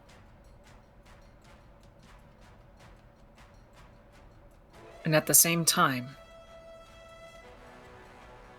a complete sense of powerlessness.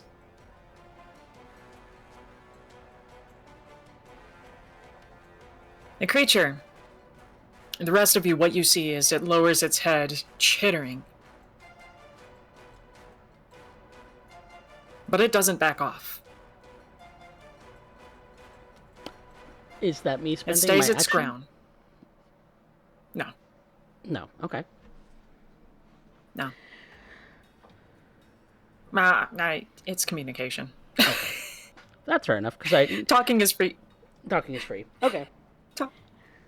Talking is free.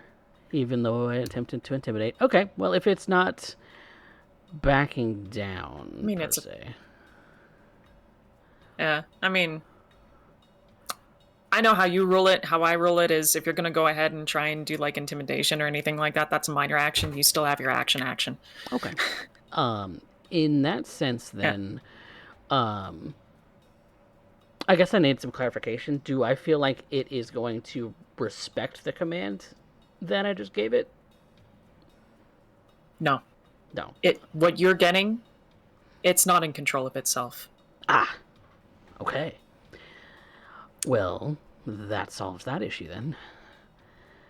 Instead, I am.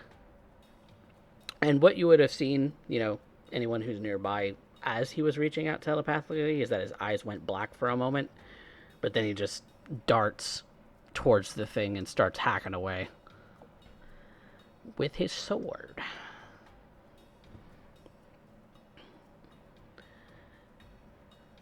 So, first attack. Ooh, that's a natural 20. Hell yes. Here we go. Oh, how's that feel, Coffee? How's it feel to, for once, roll in the nat 20 and not feel guilty about trying to kill us? It feels good. Since Don't get used to it.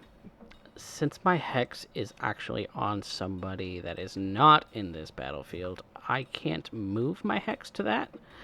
So, so I don't get hex damage on this, but I'm gonna do my sword damage. Ooh, that's max damage. That's an 8 on the dice, which is plus things. 8 plus 8, that's 16 for the first hit. 16 damage. Slashing. Very good. You You just start hacking away at this creature the moment you realize it. There is no give. These things are about as trapped here as you are at the moment. Definitely more so. Fair enough.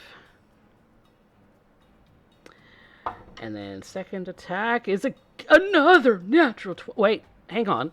That first one I did roll a natural 20, so I need to roll another d8 on that. The second one is also a natural 20. Please do. So another 6 from the first attack. And then Very good.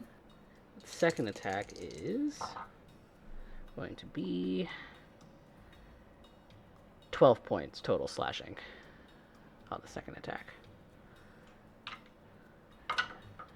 And that concludes Awesome work. And Imbral's turn. that was with the crit, right? Yes, it was. I rolled 2s. Okay. Suck. Mm-hmm. That's Yeah. okay. But All right. yes, that concludes my turn. Wonderful. You hear more shifting from across the way, as something else seems to pull itself from debris across the chasm. And as it does, it makes itself known to you. Another one of these creatures.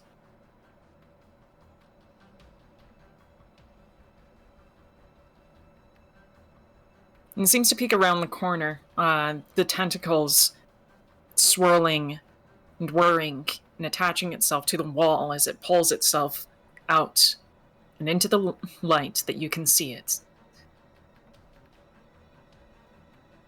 The many of them seem to chitter amongst each other, almost as if they are communicating all together, and not to you. But they have a connection, Imbrel. And they, having a connection to each other, also have a connection to the tree.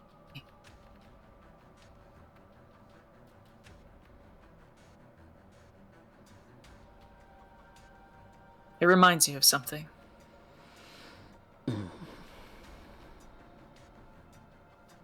It reminds you of Caleb, for some reason.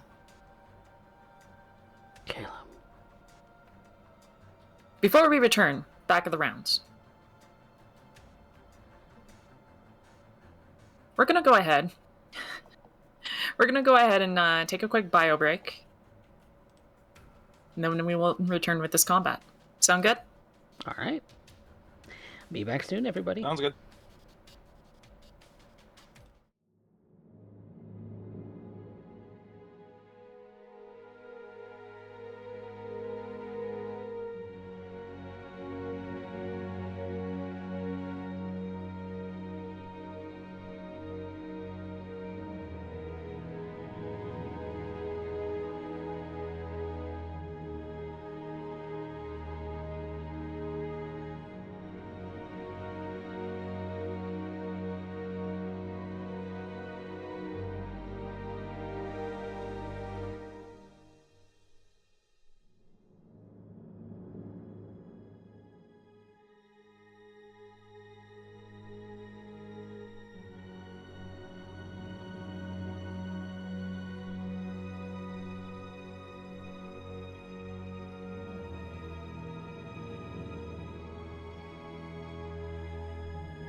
Welcome back, everyone. So let's pick up where we left off, right, Spectre? Yes, sir. Top of the round, Alira. Go right on ahead. Oh, this is gonna be a rough one. So it's so nice we did it twice.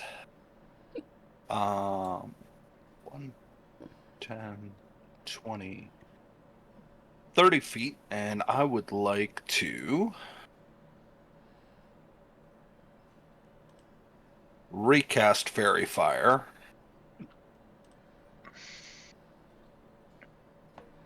All right.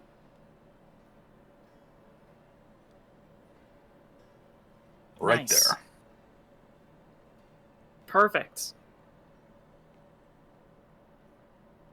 All right, in between the two creatures, so that if the other one happens to walk in it, it is imposed with the same effect. Mm-hmm. I like your move. All right, and that is and I am currently blocking the route, so I can't pursue Imbrel because must protect husbando.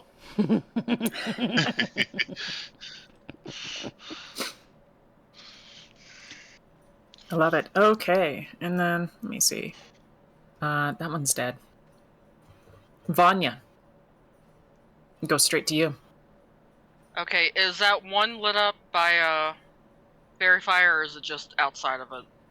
Oh, it does It is need lit to... up by fairy fire. Yep. It Hmm? doesn't. It does need to make Okay. a dex save for that, doesn't it? Does it? Yeah. Does it? Oh, Okay. well, we can go do that ahead and first. make that. Yeah. I just thought fairy fire was immediate for some reason for half a second. That's okay. Doo-doo-doo. That does not save Okay. at all. It Okay. tried. I appreciate this. No, I appreciate this, okay? Okay, arrow number 1. It is lit up by fungal spores. It is 21 to indeed. hit. That hits. Okay, let me get over here. Da, da, da. 10 points piercing damage, and Zephyr is using his reaction to add on a little bit of acid to that. 4 points All right. acid. Nice Second arrow. work.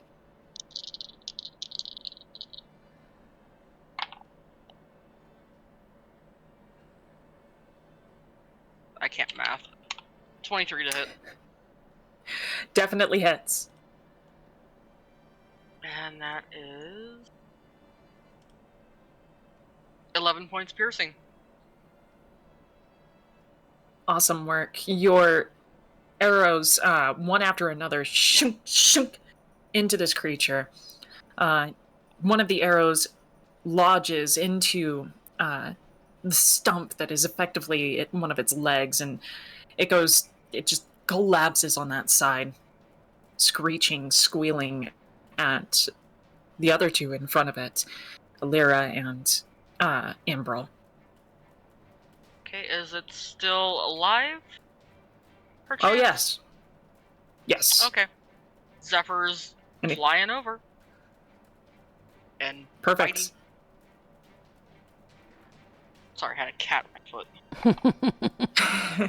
You're fine. 26 to hit. That hits. And that is 10 points piercing.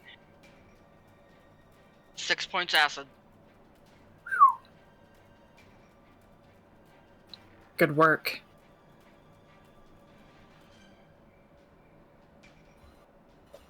All right. And just like clockwork, Zephyr latches onto this creature once again, begins ripping and tearing at it like a fresh prize. Good hunting, dog. Good puppy. And now we go to other circumstances. Across the way, Across the chasm, you hear shifting as stones move once again. More of them. Yep, but you just can't see it yet.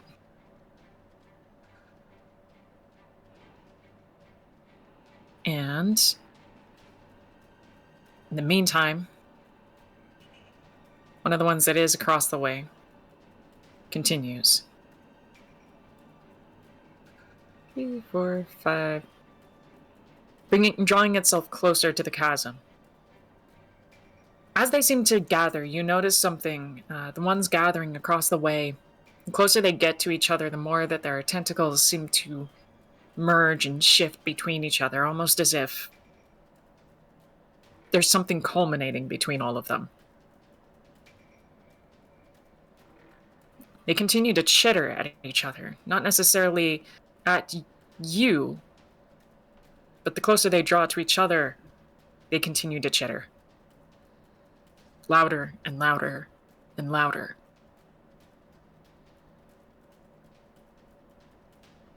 Kurobe, your go.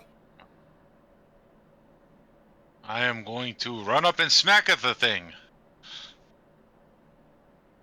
Can you even fit in there? Is there a space? There should be a space. One space, I Should think. be able to sit Right there. right there.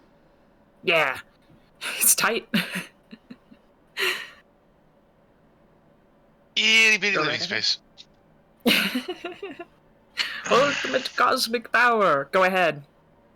Let me know what you're doing. Alright, first attack. First attack is an 18. Definitely hits. Okay. Then we will do... That's 9 plus 6 is 15 plus 8 is 23 damage for the first hit. God damn. 25 to hit. Hits. So... then that is 7... 14...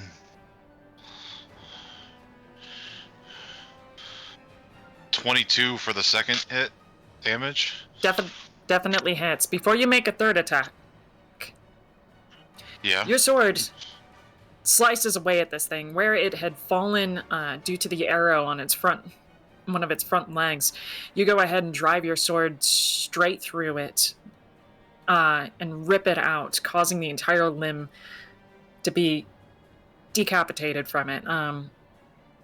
It squeals, falling forward, the tentacles collapsing around it, before you draw your blade into its skull and rip it out. This creature is dead.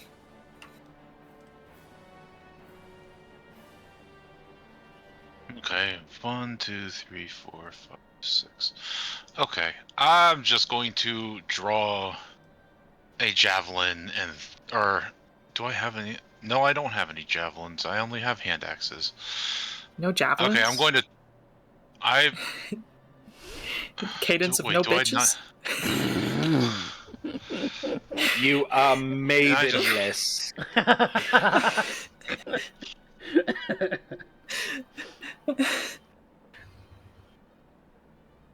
Don't worry, I feel the same way whenever I'm out of spell slots. Arya too. Look, if you're maidenless, are you in horny jail? Yeah, I actually don't have any javelins. I only have 2 hand axes. I think I've thrown all my javelins. Coffee. Yeah. I'm proud of you for that one. I really am. Alright. So... That is 13 plus 9, so that's 22 to hit. Oh, you're throwing one of the hand axes. All right. Yeah, I'm going to throw a hand axe at him. All right. 22 hits. And that'll do 10 damage. 10 damage. Good work. The hand axe flies through the air as you throw it. You hear the and as it lodges into this creature. Blood splurts out of one of its eyes as it just sticks inside of its face. The thick skin holding it tight there. As it pulls itself from the wall, the roots and tentacles, whatever they are, pulled taut on its flesh. It seems to bring its attention solely on you, Kurobe.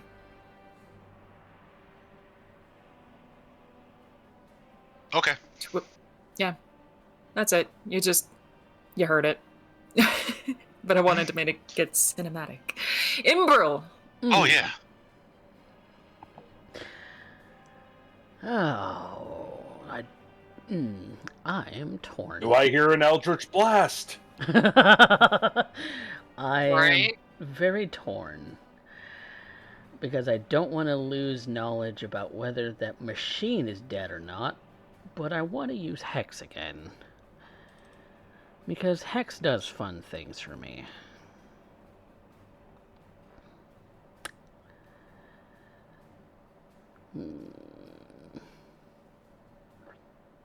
Fuck it, we ball. I'm using my second spell slot and casting Hex again. You lose sight of the machine. Bring your sights, holding them to this creature. Yep. Go right ahead. What do we got? Firing a couple of Eldritch Blasts. Send it.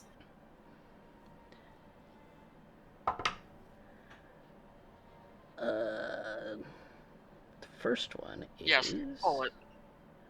First one is... a 17 to hit. 17 will hit. Okay. And it has disadvantage on strength checks. Ho ho! So Understood. any strength check needed, it is disadvantage.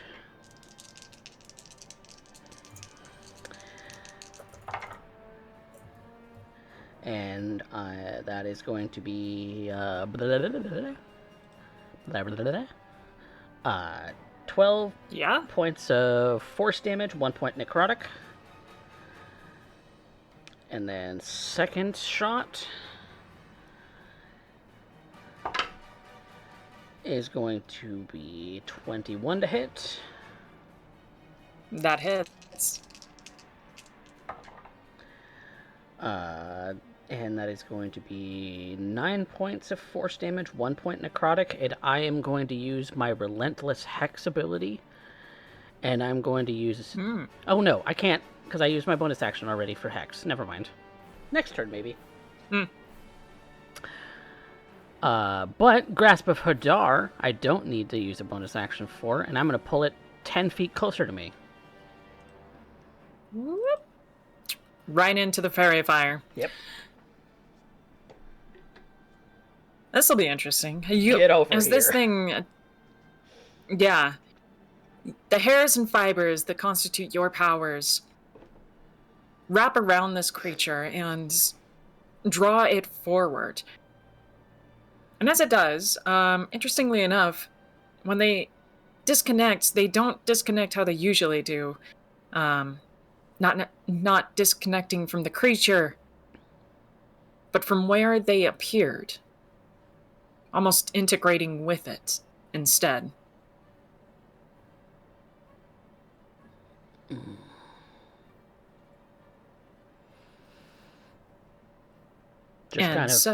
Just kind of mentally, telepathically linking with this creature. Why Caleb?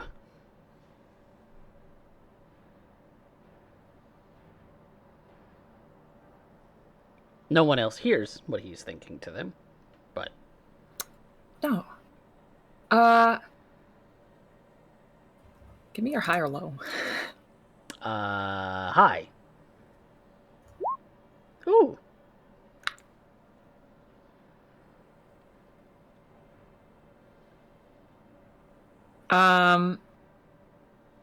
Imbril? You hear Caleb's voice respond to you.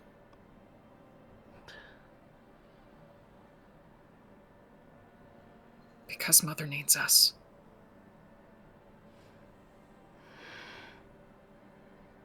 Mother needs me.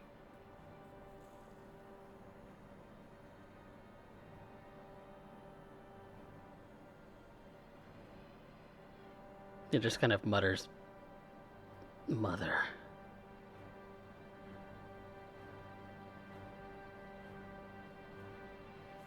Almost like he doesn't realize that he's muttering it.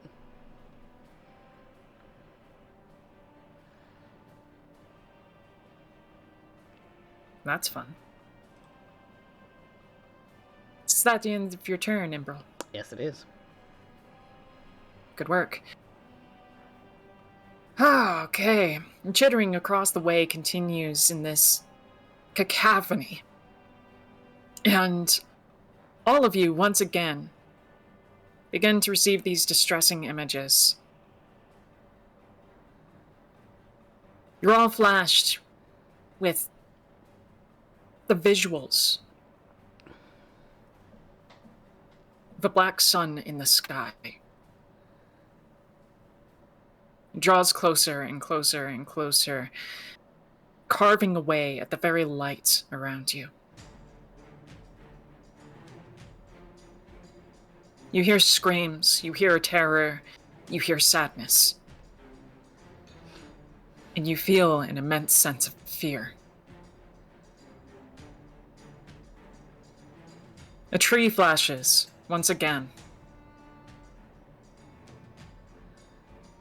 Within its bark are the fine fibers of hair drifting upwards, reaching towards the surface. Before you all return,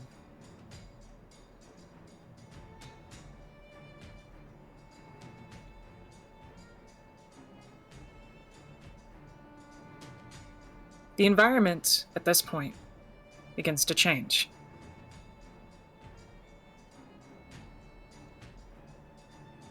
You see that the area where the roots seem to split in and out of the environment, all of them begin to move. Squirm and crawl and creep as if worms moving in and out of the walls. Some semblance of life to them, though you can't necessarily say it's life.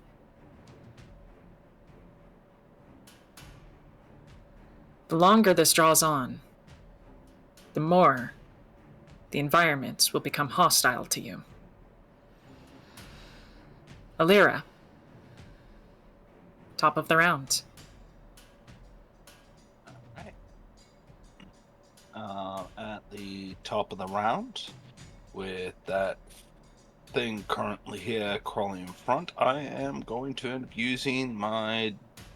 I'm going to pull out the Drow Blaster that I end up having. Mm-hmm. And make 2 attacks. Do that. Does a 17 hit? 17 hits. Okay. So it's going to be 5. 1 second, I gotta double check. It should be something like a light Oh, crossbow. that's not. No, I was just double checking if the additional damage I got from Divine ends up stacking with it, but it doesn't. So that is going to end up being a 8 points of damage, and the second attack is a natural 20. Ooh! Ho-ho! Take that crit! Tear With the a crits. double, with a double 6 actually. So that will end up making 17 points of damage. That's toasty. Wow. Gotta go back to using Drow Tech. Best work against aberrations, am I right? Yeah, we know we've been dealing with this for a bit. Mm-hmm.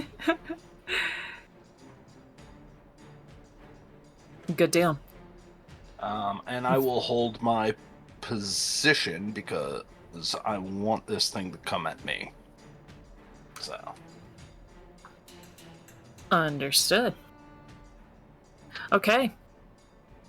Vanya, my dear. Your turn. As much as I'd love to tag team off my brother's movement, we have enough people fighting the one over here, so she's going to turn her attention to the two above. Are they within 5 feet of each other? Yes. They are indeed. Yep. Mhm. Okay. That's going to be a level 4 Hail of Thorns heading their way. See if I can Woohoo! hit them.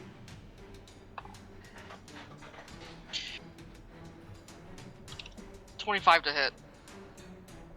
That definitely hits. They need to make dex saves, please. Yes, I can perform that. This one here is taking the initial hit. The one up front, Oh. and that is 13 points of piercing damage to it. Which one? Could you ping it again? The one up front. Okay. Closest. Whoop. I imagine 4 does not save. Nope. The other one going to make it, or is that just for both of them? Oh, the other one is 17. The 17 will make it. The 4 will not. Okay. So the 4 is taking 18 points of damage, and the 17 is taking 9 points. Got it. Okay. Let me go ahead and calculate that. 18 points damage. Pew pew. And the other one was taking how much again? 9. Because it saved. Got it. One up front's getting the second arrow. Understood. Send it. Not 20.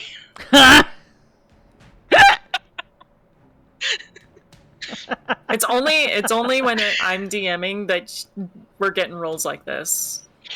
Look, Mojo gets rolls like this all the time. Yes, he does. I know, but I expect that from Mojo. He gets a free pass at this point. It's like, all right. He's here okay, with us yeah. in spirit. 12 points of piercing for that one. In fucking incredible. And Zephyr's gonna stay where he's at. Noted.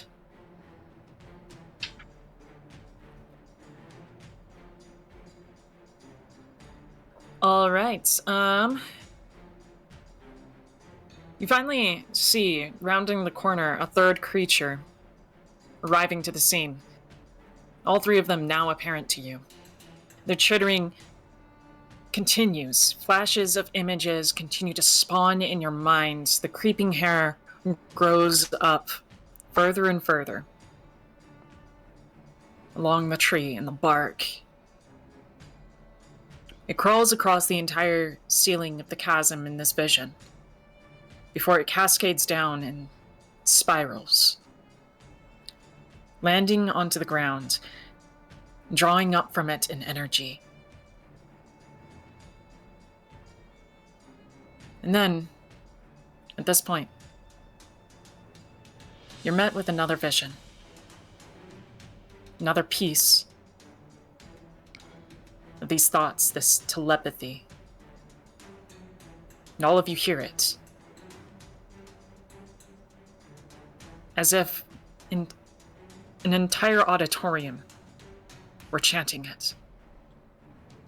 Mother. Mother. Mother. Mother.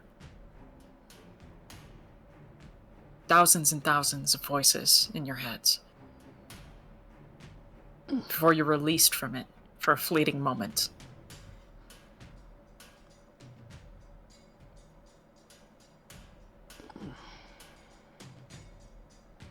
And we bring ourselves to... which one? This one. None of them are really going to do a lot. So we're going to bring us to Kurobe.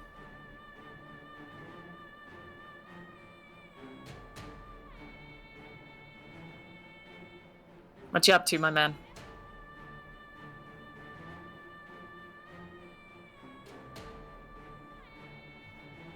Oh, I think he stepped away for a second. Nah!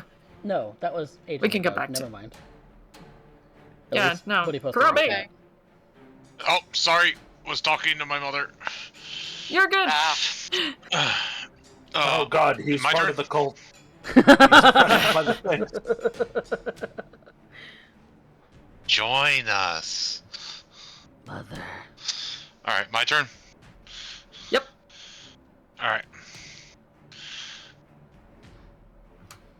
Okay, so this kind of looks like a box here and then a short wall. Yep, the box is fairy fire. No, this right here looks like a box on the map. Oh. I'm wondering if I can hop up on that and hop up on the wall and start punching this thing in the face at eye level. Boop, boop, boop, boop, boop. Zooming in? Yeah, I guess that is a box. Certainly, go right ahead. All right, cool. 5, 10, 15, 20. I'll run up here, and I will start the swinging. Do the swing. Okay, 29, that definitely hits. I get to reroll ones. So that is 9 plus 5, so that's 14 plus 8. 22 damage for the first hit. Whew. I Good gave, shit. I gave 18. him a very powerful weapon. It's not that strong anymore. It's Yeah. kind of strong. It's kind of strong. All right. Well, everything's starting to become resistant to fire. Okay, What was the second So thing of that's damage? What 9. was that again? I'm counting the damage now. 9 Okay, plus 5. Cool. So 14. That's another 22 damage. And then number 3. 27 to hit. That hits. Zephyr's gonna use so his that reaction is- to give a d6 of acid damage to those. Ooh. Good shit. Okay, so that is 7 plus 5, 12. 20 points from my sword and then 5 points of acid damage. God damn. How do you want to take this one out? I just want to jump and like run up here and jump and like just stick my sword in and then hop over like and just kind of ride it down, like pulling my sword across the thing, just taking it in half. And you do so, and when you do, your sword blasts with this great fire, almost as if cutting into light itself. The fire spurts out with the blood ignited in this glorious display before the creature just crumbles onto the earth.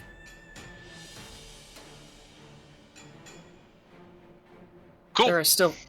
Yeah. Anything else you want to do? Or can? If I see my hand axe, I'll pick it up. That's about it. That's all I got. Yeah. I mean, it's there. It's lodged in its face. Grab it. Okay. Added back into inventory. Boop, boop. I am good. All right. Imbril, your go. First off, the one in front up above is spending my bonus action to switch my hex to that one. Still at disadvantage for strength checks. Done. This right here, is this a wall that I could see through or hop above, or what are we talking about? Yes. Yeah, it's a wall that, I mean, it's not, it's like a battlement, essentially. It's just, it only comes up to, like, waist level, effectively. Okay. Then I am moving back over here. Next to Sister, and I am shooting some Eldritch Blasts. Very well. First shot. Ugh. That's a 17 to hit. 17 is definitely a hit. Okay. These things I've don't been have very high AC. rolling the wrong dice for Eldritch Blast. I'm not gonna fix it. 11, that's 7 points of force damage, 4 necrotic. Shot, Awesome work. Awesome work. Shot number 2. I don't like this thing spouting its mother at me. Oh, why couldn't that be a natural 19? That's an 18 on the dice. It hits. That is going to be 10 points of force damage and 3 necrotic.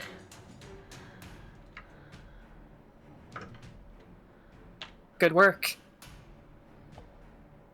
And that concludes my turn.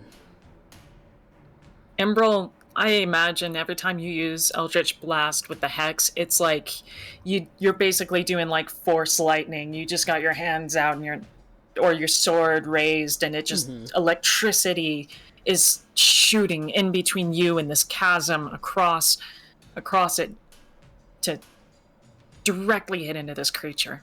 Yep, hair, flesh, and gears, that's what that is.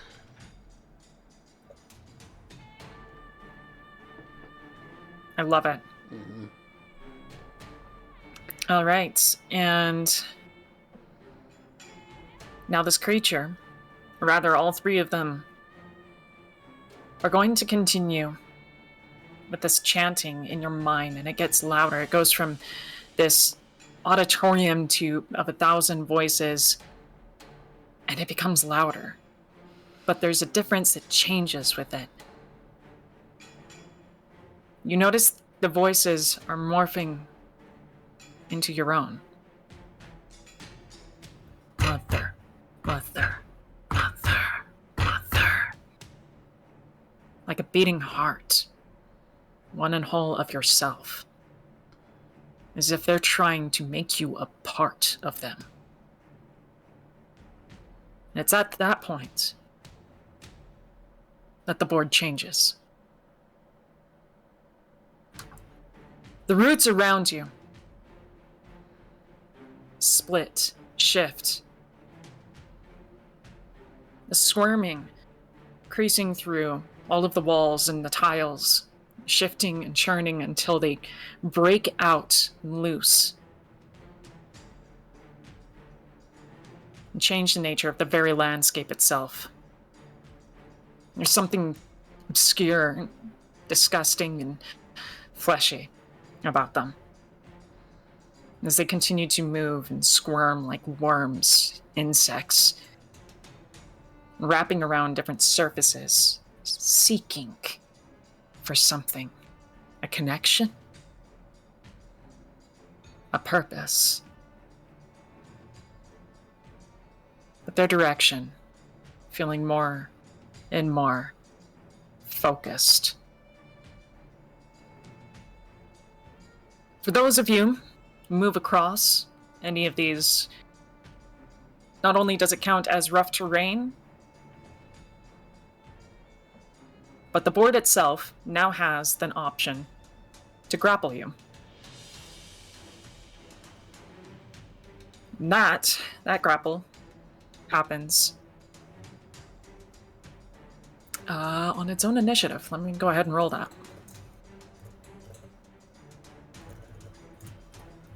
Boop, boop, boop. 10.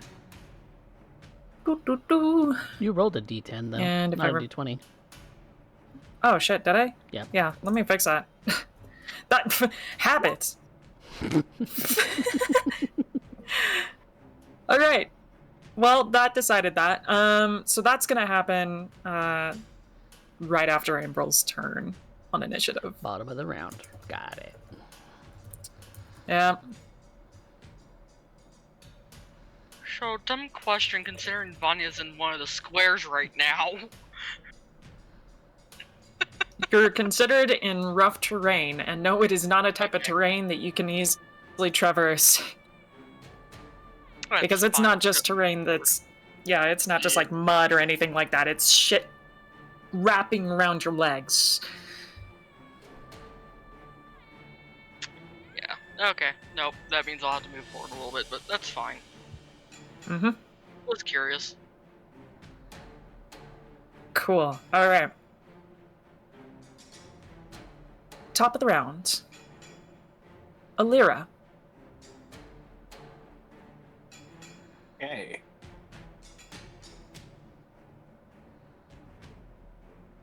We have no idea what the hell this stuff that just suddenly grown out is, but what we do know is that at this point they are getting uncomfortably close to Vanya and Imbril. So here is a question. I see that little bit of a stone walkway right north of Vanya. Mm-hmm. Now, the other stuff ahead of that is actually below, or is that on the same vertical plane? That is going to be on the same. Oh, you mean the brownstone? That's below. Yeah. So the if I were to brownstone. get, if I were to get here, this is right between it is a chasm, right? Yes. But this is just effectively a 5-foot jump. Yes. Do I understand that correctly? Yes, that is correct. I will use my action dash. 5, 15, 20, 25, 30, 35. And what would the jump be for this, DC wise? I mean, 5 feet, DC 5. The biggest thing is that you are walking through difficult terrain. Right, difficult terrain. So it'd be 5, 15, 25, 30, 35, 40, 45, 50. Jump to make a total of 60 would put me right here, if I'm counting that right. Yes. Yep, you got it. Okay.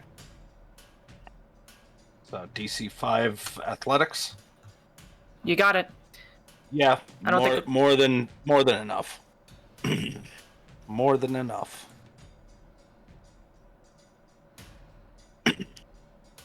So I am getting into position. Awesome work.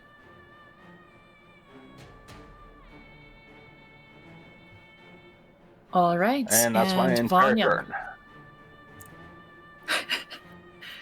Moving forward, a single, step there. Unless that's still. No, I'll leave it. We'll sit put there. That puts a guy in front in range. Well, he was in Yes, range it does. but Dissonant Whispers at level 2. Wisdom save, please. Woohoo! Well, good thing I don't think these things have particularly the greatest wisdom. They have some, just not a lot. Not enough. It's just that one, so he's taking full damage. Woohoo! And that is 15 points of psychic damage. Ooh. Noted. Okay. Zephyr Nice. is moving.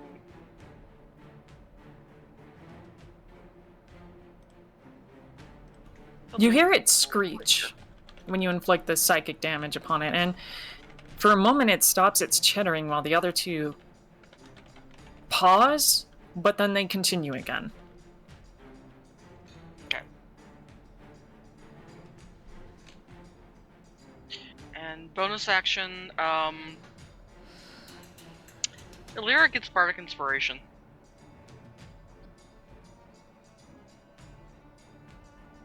Ooh. Lyra, you are inspired. Well then.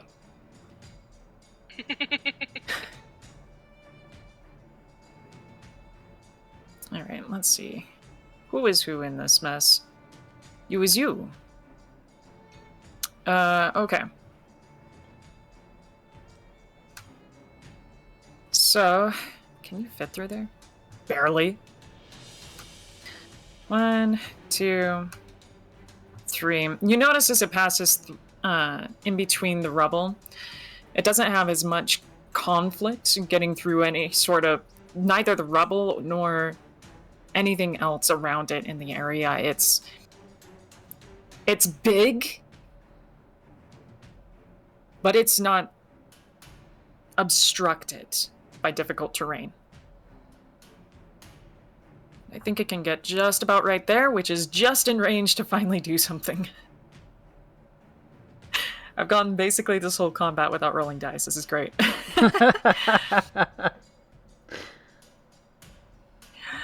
All right. And now that it's in range, it's going to go ahead and it's going to use one of its tentacles to try and capture you, Alira.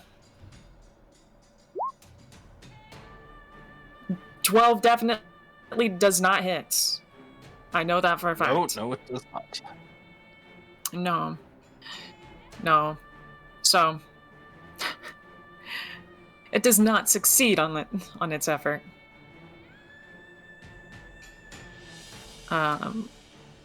This other one isn't really gonna try and move around or anything like that. It only gets what it I think it's happy where it is. No, it definitely gets more. It's just it also moved. Oh. So I'm going under the pretenses that the multi-attack happens. I know it doesn't necessarily mean that the multi-attack happens separate, like, can't happen if the creature moves, but I'm going under the pretenses that if it does move, Yeah. it probably is taking up that time. Well, just like player characters, it can move and do its action, and its action is multi-attack. Is it? Yeah. Wow. Okay. Yeah. Much like player I didn't characters. realize that's how it works. And it can split its Okay. movement in between attacks, too. Okay, well, 12 also does not work, and it's not in range. Oh shit, is it in range for that? It is in range for that. That's crazy. It has 5 feet of range for a bite attack. Which it misses. Oh, Alira's at 10 feet. Alira. now. Oh. So yeah, it would be out of range then. Yeah. So anything that has a 10-foot range would be able to hit. 5-foot range, not so much. The tentacles are 10 feet range, so that's fine. Cool. Lyra, you're quite safe from this creature at the moment. You are able to fend off your sword swiping at it and driving its tentacles away. The other creature does not seem to be too fond of making any movements. It continues its chittering, uninterested in venturing forth at the moment. Kurobe, back to you. Has it just been playing the same song for ages? Yes, it has. Yes, Get it out has. of here. We're changing it.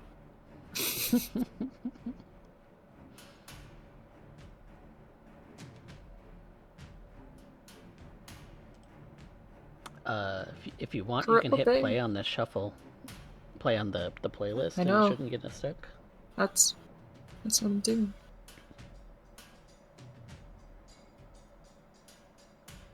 Kurobe! God damn it, I'm muted! Brother, we can't tell when you don't have your webcam on. I swear I was talking! Okay. So, I have done the math out. Do I have to make a jump to get across this chasm? You would. It's a 5-foot jump. Well, he's right here, so. So. Oh, are you trying to jump from point A to point B there? I don't think you can make it at that point. No, I was going to run around. what does something happen if I Okay. move through these? Rough terrain, so Yes, double move. Yep. Yep. All right, so I'm just gonna go this way. 5, 10, 15, 20, 25, 30, 40, 45, 50. So 60 could put me here. Good work. Okay. It very much looked like he just jumped across that, though. We didn't see where you're... Oh, Yeah, if you're jumping So more I than wa- 5 feet, then it's I went. you're No, definitely I gonna have went. to make it easy. I went around this way Uh-huh. and then down through that way to this. Yeah, because Oh, we okay. didn't see where you were going I through. can draw my path. Yeah, I counted the we're good. squares. We're good now. We're good now. I was just curious if you We should went be through the good then. fairy fire. Yeah, I would have went through the fairy fire. So So you may be stuck with particles.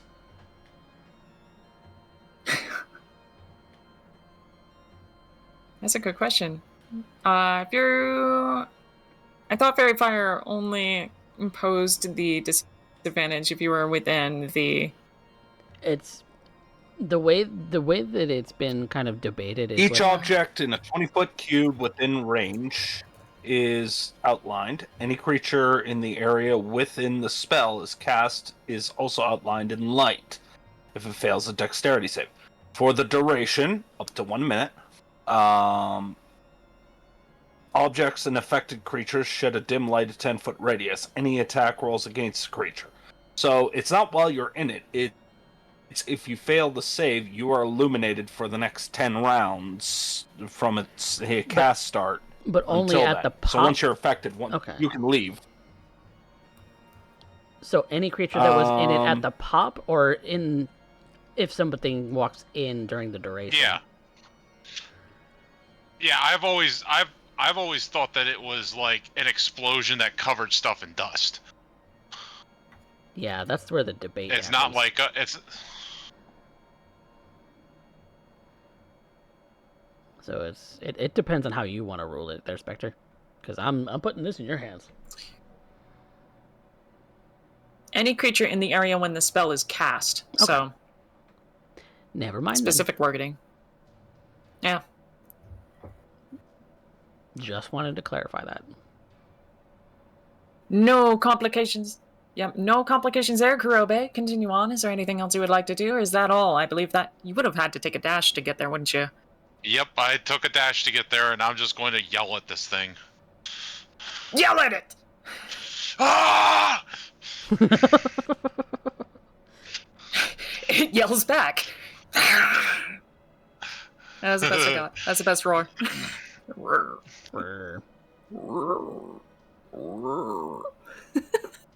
So we were counting. I can't do a roar. Counting this is difficult to train too, right? Yeah, just making sure. Yes. Yep.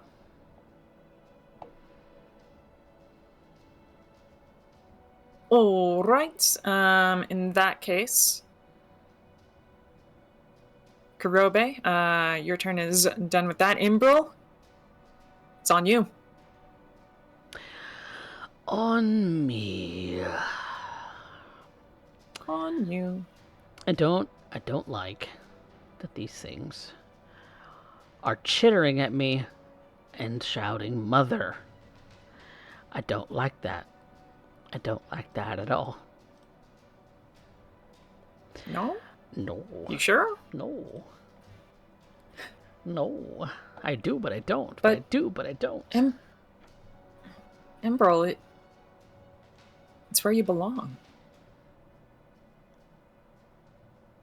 Maybe it You're is. home. Maybe it is. Maybe I'm home.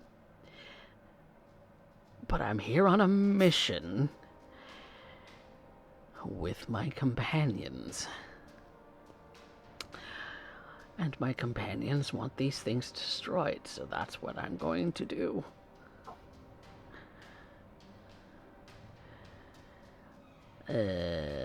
I don't have any spell slots, so we're just gonna Eldritch Blast. Eldritch Blast works. It's a good range option. I'm going after the one that I have hexed, which is this one. Perfect. That is a 25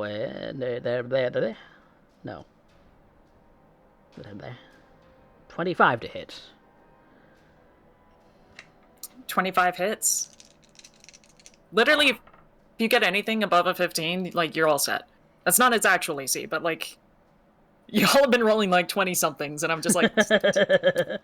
if you're rolling old enough to drink, I can guarantee you're hitting these things.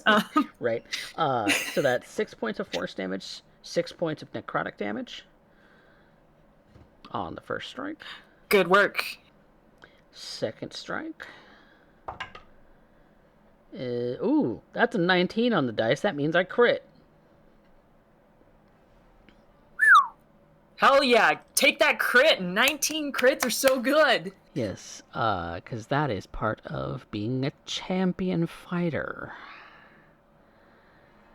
Oh, multi-class. Yes, he's a multi-class.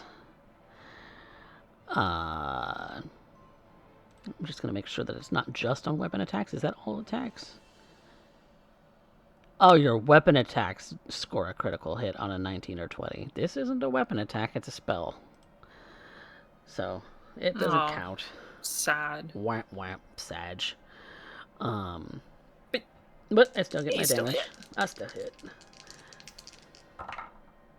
That is 7 points of force damage and 4 necrotic. Nice. And as a bonus action, I am going to invoke Relentless Hex. I can teleport up to 30 feet to an unoccupied space you can see within 5 feet. Within 5 feet of the target cursed by your hex or by a warlock feature of yours. To teleport this way, you must be able to see the cursed target. So I can teleport up to 30 feet closer to this thing, as well as invoking Grasp of Hadar to move it 10 feet closer as well. So, oh shit, that's a lot. Yeah, so go right ahead, dude. I'm teleporting 30 feet closer to it, and it's getting pulled 10 feet closer to me, so I am landing right here, and it moves 10 feet closer to me to get in melee. Boop. There it is. Kind of in a very similar vein to a very popularized video game, i.e. Mortal Kombat. Get over here.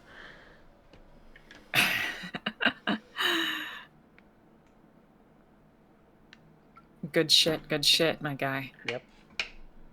All of you just see Imbril fibers of hair wrap around him and almost like a cape and swirl around him. And he just appears on the other side of the chasm. And the same thing, the fibers reach out, wrap around this creature, and yank it closer to him. It's almost like watching a shadow dance.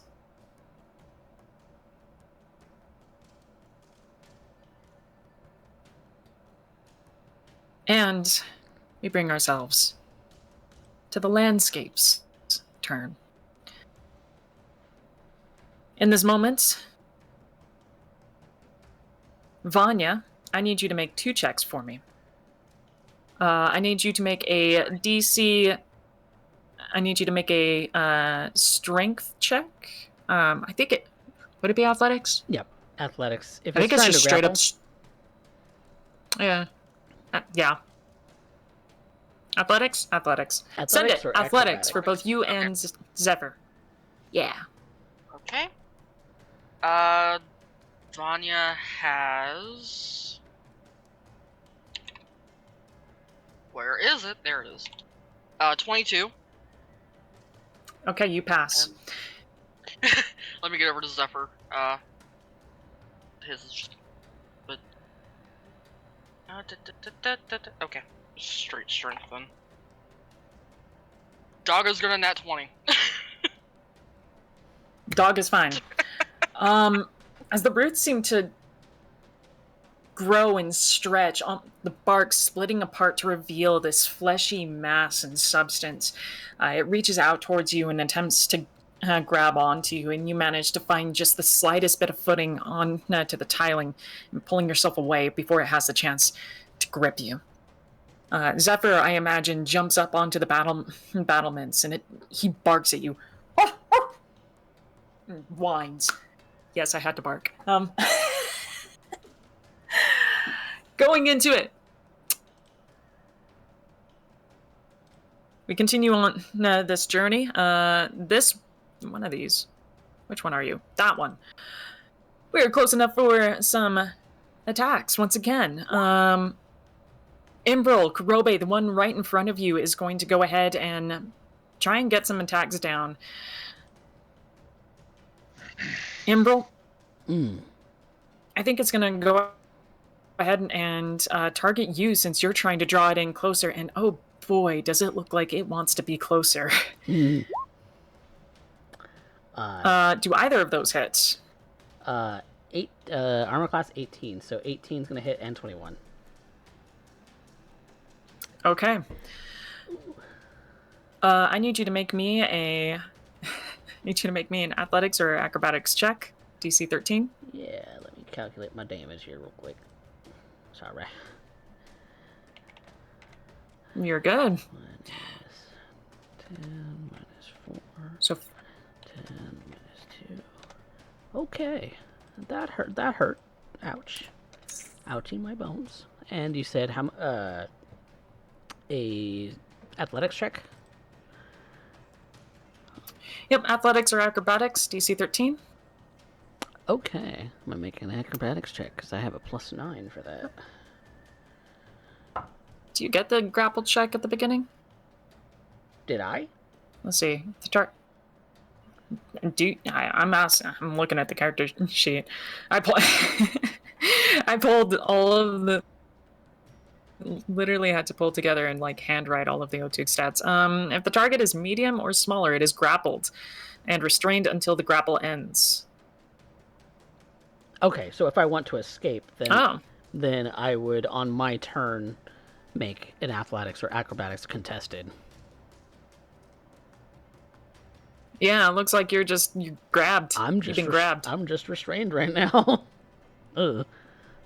But both of its tentacles are restraining you, so it's not focused on Kurobe. Hey, Kurobe, look at that. That's a nice long appendage you can go ahead and cut. It's going to wrap around, its tentacles wrap around you.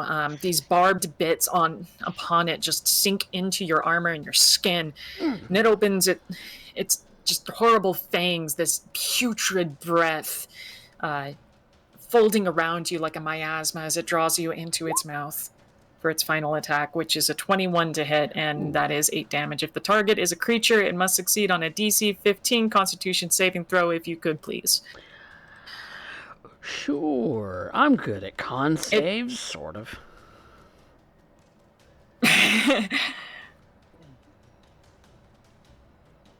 And by sort of, I mean it's only a +4. Oops, that's cacked. Oh, that's a 19. Total. 19 is successful. You do not suffer the horrible bacterial infection that is this thing's mouth. Ugh. Gross. Yep.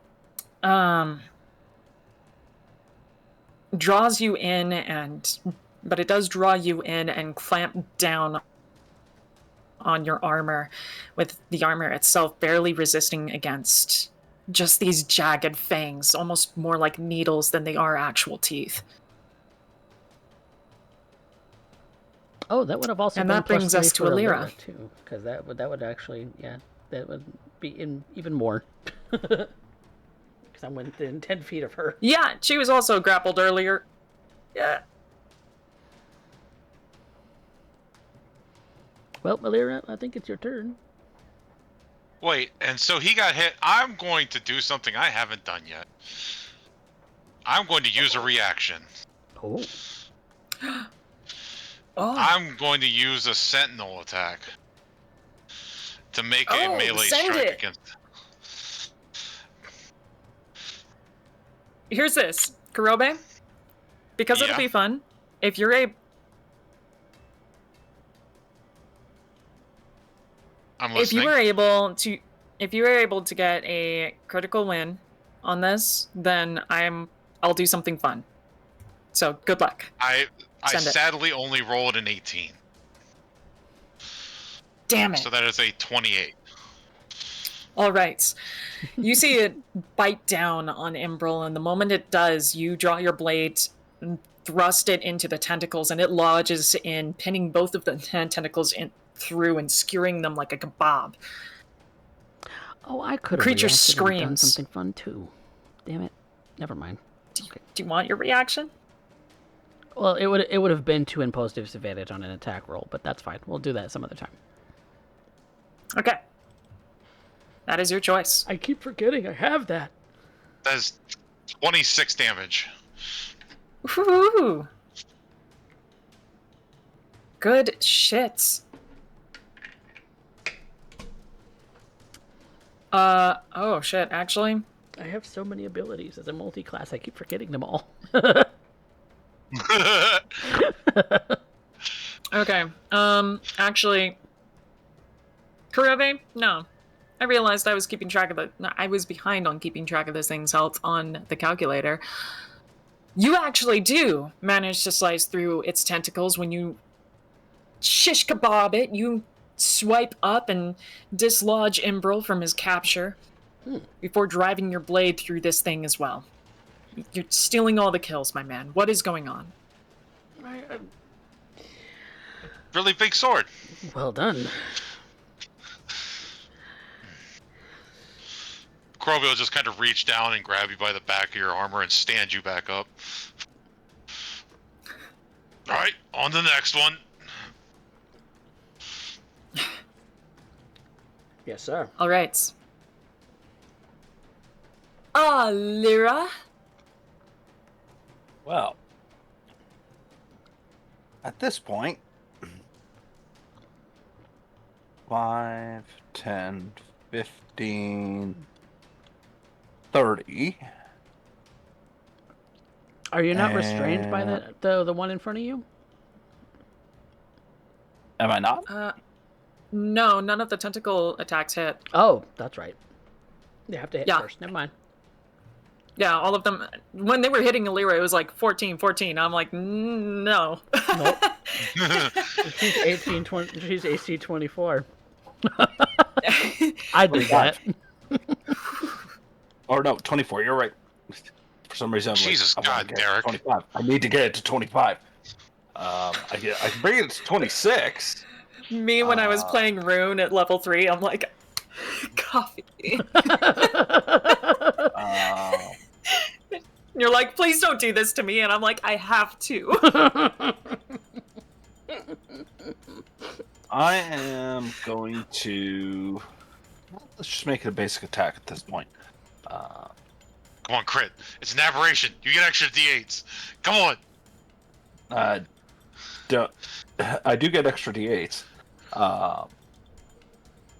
Would I end up presuming a 26 hits? That absolutely hits. That is going to be a 23.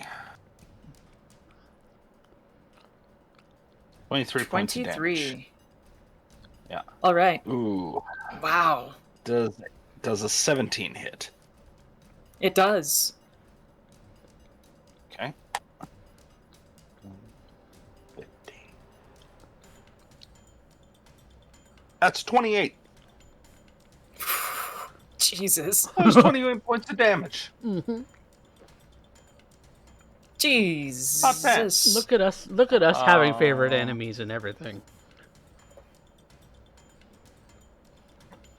Yeah. Just took off This is a what I'm big chunk supposed of to be health with that. All right, and that is my turn at this point.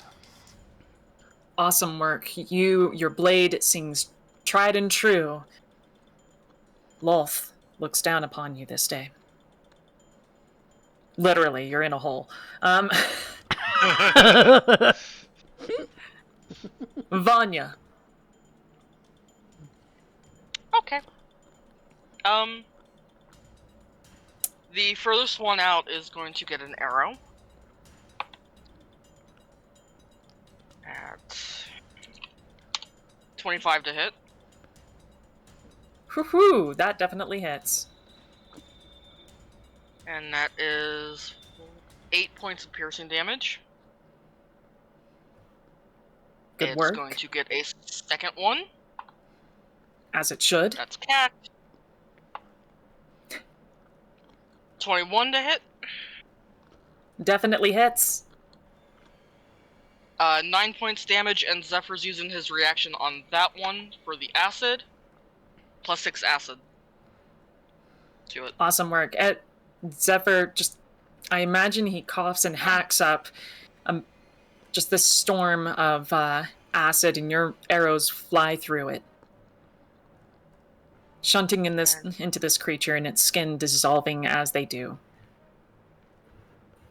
Zephyr is flying across the chasm, and going to make a bite attack on this guy.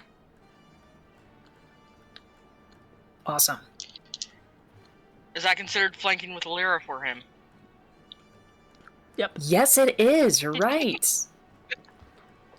Advantage. That one's cacked. I love it when I can reroll these. That's a nat 20 on that one. God damn. Get that crit. Zephyr.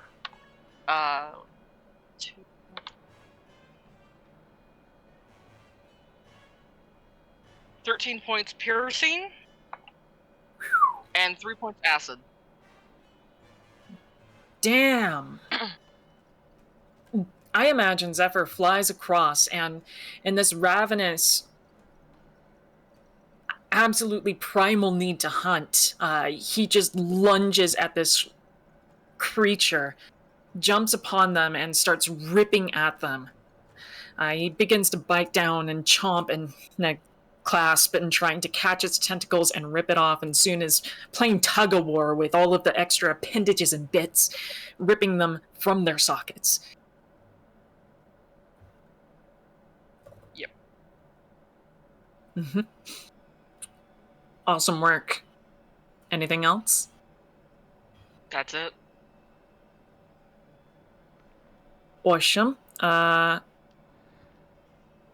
just realized we're down a critter. We're down a critter. I need to take that off my initiative tracker. Boink. All right. This creature, thank God for Zephyr being what it is. It's going to go ahead and try and rip Zephyr off of it with one of the tentacles wrapping around it. Him. 7, I imagine, doesn't hit. Nope.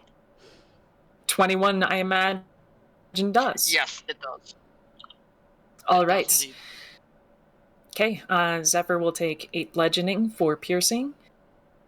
He is grappled for the moment, and he is brought directly into this thing's face to be aided. Which is an 18. That will not hit. Oh, God damn, Zephyr. does Zephyr got Doggo has better AC than his owner.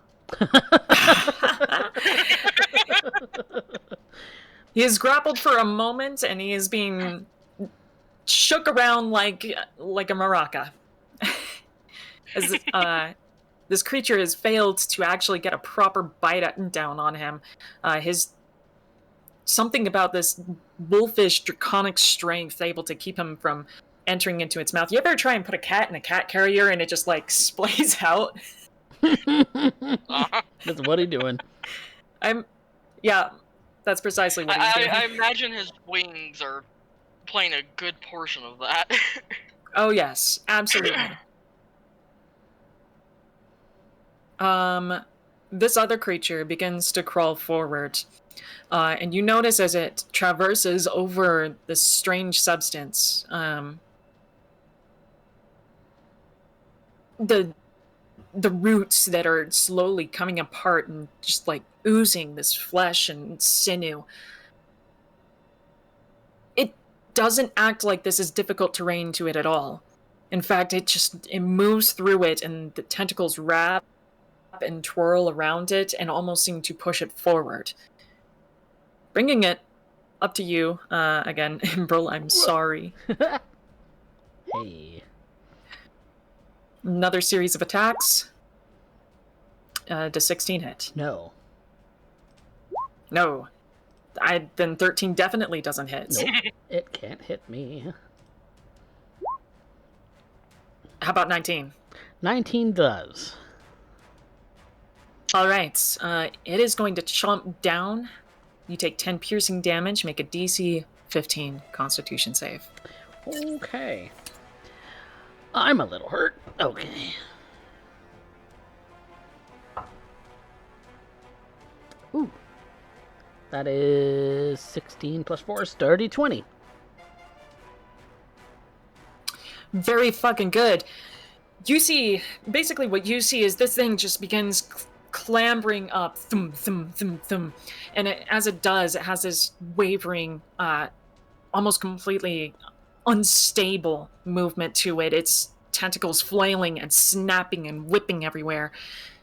And it just lunges at you, its fat head just chomping down, and you manage to duck out of the way just in time as it snaps its maw shut, smashing into the tile just before your feet. Nuh-uh.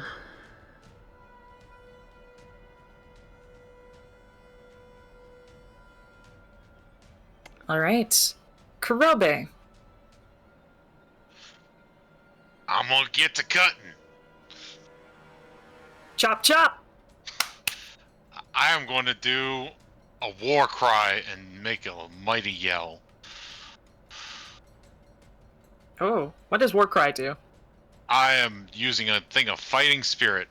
Gives me temporary HP and gives me advantage on all the attacks this turn. Oh, that's awesome. What does your Warcry sound like? He just yells incoherently right now because he's raging. He's like Doodle Bob. He's got his like sword and up above him, like Iminoi, Iminoi. Okay. All right. All right. Go off. All right. Which one looks the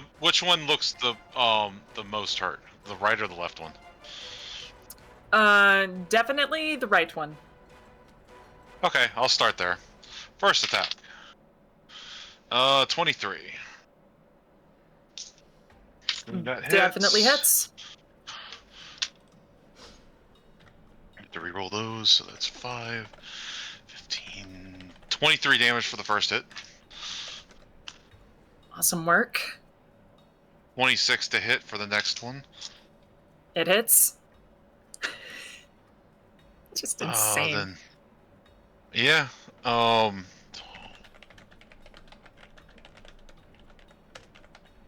28 damage for the next hit. Quit rubbing your face all over my shit. You're knocking stuff over. Sorry. I imagine that's also what you scream at this creature.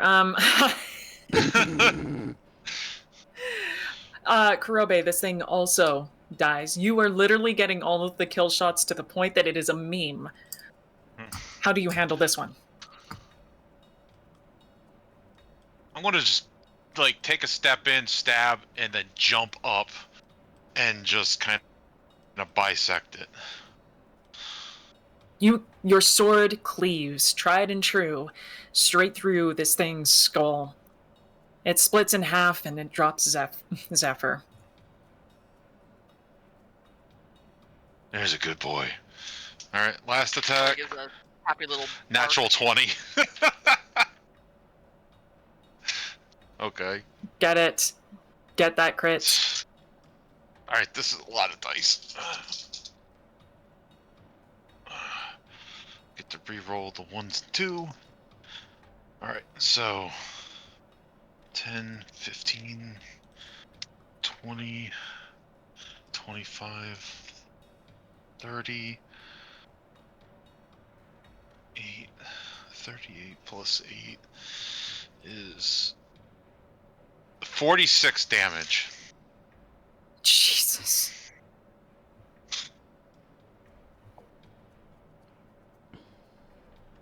All right. You can see on the screen how much that took off. Because the little tokens, they have little health bars, and that one just went gone. That's only visible to you, though. It's not visible to chat. Yeah, well, yeah. I'm gonna let someone else go this one. Imbrel, do you want to try and kill this one? Mm-hmm. Yeah, Emerald. Yep, because I don't... Do a coffee. I don't like that it's... I don't like that it's chanting mother. Because I feel like it's drawing me somewhere. So we're gonna hack and slash at the thing. With my packed weapon sword. Oh. I am not in a flanking position, am I? Nope. Nope. Nope, I'm by myself. Alright, so... Swing with the sword. That's a natural 1. Swing number 2. Oof. Is a 24 to hit. Emerald, 24 how could you miss hits. that? It's right there in front of you. Right! Yeah, all of you are just watching Imbrel pull out his packed sword, and for some reason he fucking stumbles and drops it, picks it back up, and is... Oh, he just drops it. before that bonus action, my hex is now on this one. Noted. Send it. And damage... What is the damage? I rolled a 1 on my damage dice for slashing. That's 9 points and slashing and 6 points necrotic. Oh, my brother in crust. The one attack that landed. So, The series of ones attacks. rolled a 1 on my first attack and rolled a 1 on my damage dice on the second. I am not having a good day. April's not having a good No, day. you're not. He's... Let's go ahead and play into it. Perhaps part of the reason why is as you're looking this thing in the eyes, ready to take it, smite it, rid this world of it. You receive a telepathic image. Fleetingly. With the fabric of a yellow dress. And Caleb's voice. Asking, Imbrel, why? Leave me alone! He says out loud.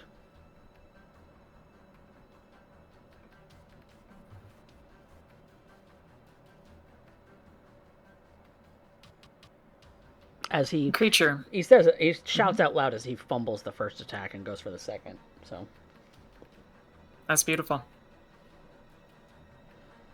Is that your turn? yep. It does not leave you alone. It leaves no one alone. As the environment changes, once again, more of these roots begin to spill out, grow, and twist and change the landscape, the very rubble being upturned, the building falling apart, as the branches and roots grow outward more and fill the environment. You see the way behind you, Vanya especially, in the way of these roots beginning to expand, suffocate your exit. There's no going back. Not now. The only way is forward.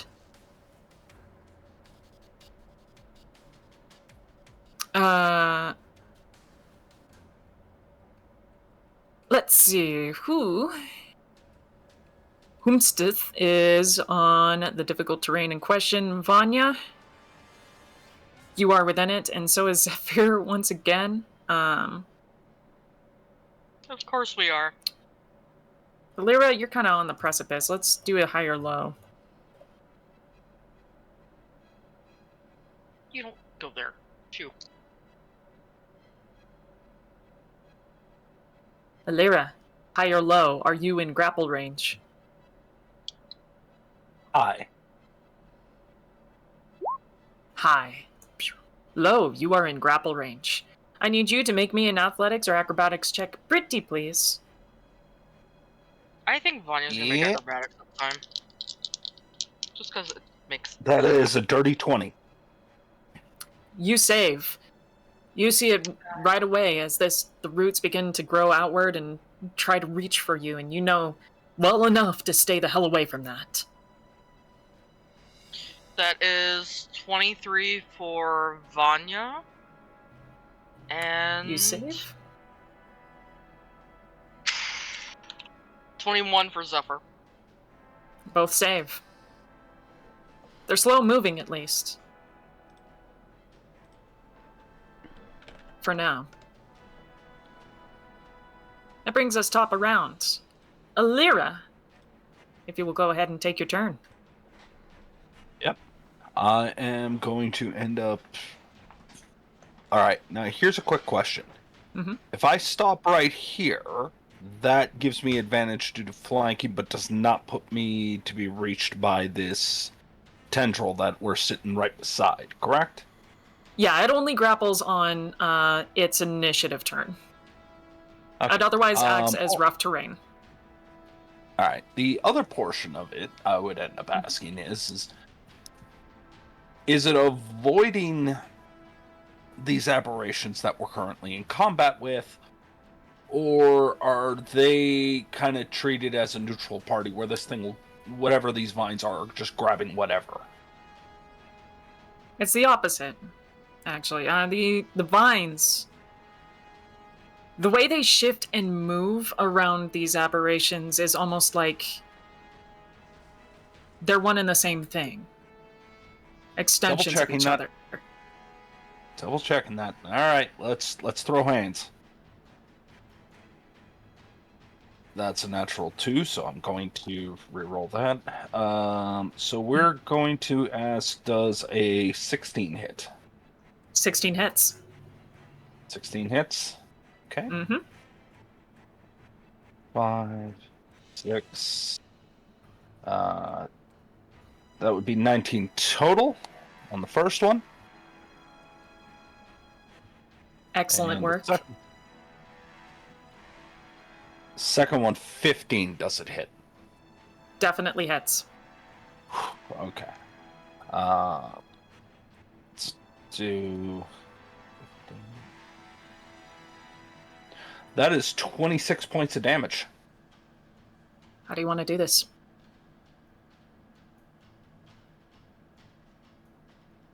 I think it is... So this thing was just trying to tie up Imbrel, right? Yes. Okay, so she, as this thing's trying to end up consuming, she ends up here ducking low, tries to end up beating a tendril off of Imbrel, and it in turn turns and completely swallows her whole. It for that brief moment seems to be a victory before light starts to come out from beneath its, or through its teeth, starts to come out from under its skin. It starts to glow like it's a bioluminescent for a brief moment before bits of it start to bulge and build, and it starts to swell until it is a burst of light and gore, where she is sitting there with her rapier in hand, its remains upon the blade starting to sizzle and wither off with their radiant damage as the light fades, focusing on her sword before it fades back to its normal, glorious Drowcraft steel. Excellent work. The viscera remains behind, and as you look down, where the creature had exploded, all of its bits and parts, bloods, gore, guts, all of it seems to sink into the tile and back into the roots as it draws it in like a magnet. Out of a greater hole. Are you alright, Embro?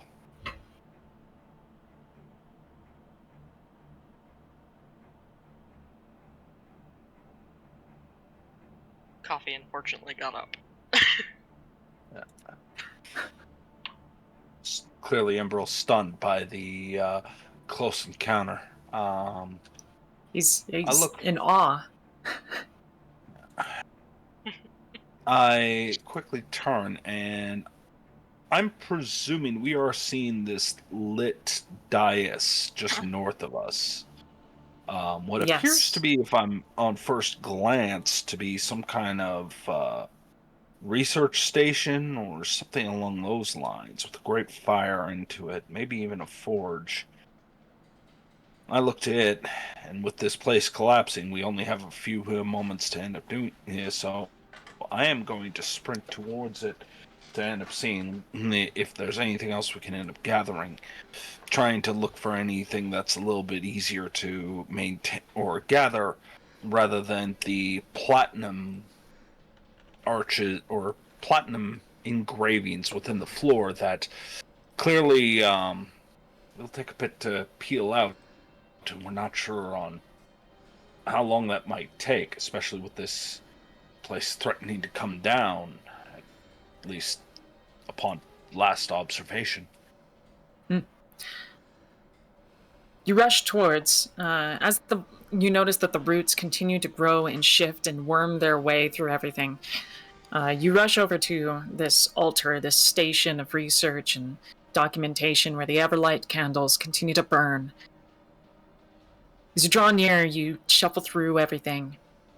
All of the papers, and it's written in a language you can't read, you can't understand, and most of the papers that you pull up the scroll work disintegrates in your hand from the amount of time that it is spent resting here, withered away and worn by just the nothingness, the ages. You pull out, of all of these, you do happen to pull out what appears to be like bottles, some sort of bottles of some variety. You investigate them and notice that there is some glass shattered across the ground, as if what was here was some sort of collection taken in haste.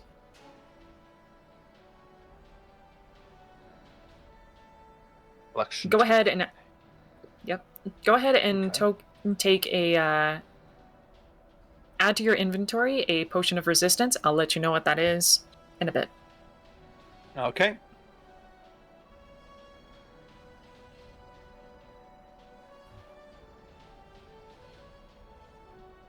But that is the only thing you're able to find and discover here that is of value. Off to the right, All right. you see that there is the exit, and through the exit, there is the switchback stairs scaling all the way up the cliff face. Your only exit. Meanwhile, behind you, from the way that you initially came, the entrance of this area, these roots continue to grow and shift and block off, trying to seemingly search you out. Doesn't see us, it's trying to feel us out. Alright. Then I will shout to everybody to end up following me as I start to end up taking the tip of the spear position to make our way up the exit. All right. Following behind. Lion is following close behind. And Kurobe will probably be following up the rear. Awesome. Everyone follow suit.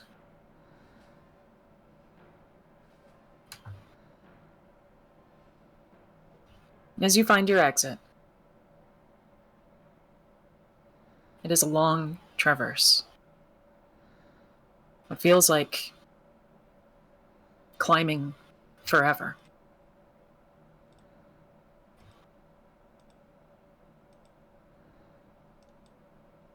Exiting the slums, a vertical path leads you through a valley.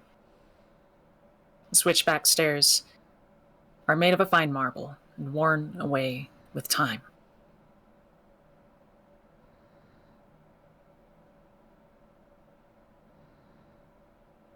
In the gape of the valley, a river of groundwater flows through, cutting the landscape in half like a wound. You can see below you, after a short amount of time of scaling, eventually the roots consume the ruins that you were just in into a fine casing. Part of the whole. If you had stayed there, you would have been suffocated, most certainly.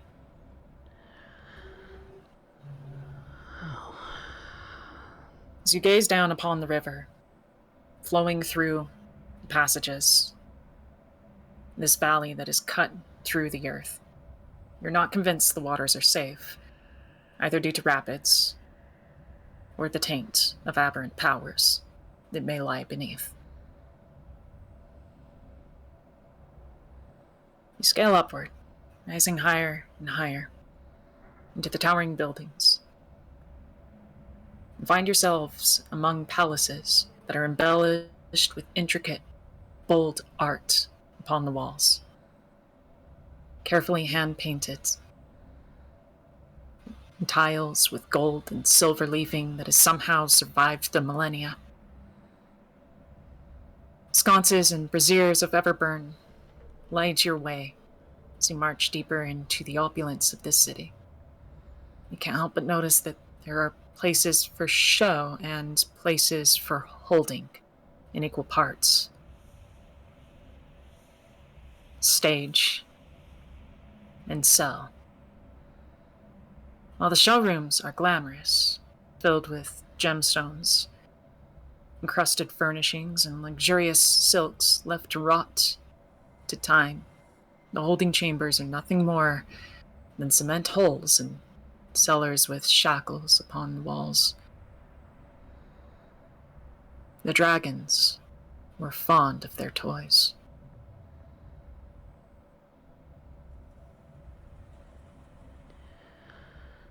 Can we stop? And I think... Oh. Go right ahead. Emerald is just going to stop and pause for a moment. Just kind of sit down somewhere. Can we pause a moment? Yeah, that's probably a good idea. I must admit, I feel like I am putting you all in danger by being here. Nonsense. We'd be putting ourselves in danger without you. Yeah, I was about to say, at least I do dumb shit all the time that puts me in danger. Those things They have a point. seemed like they were coming for me, though. They wouldn't be here otherwise, I don't think. It's hard to know.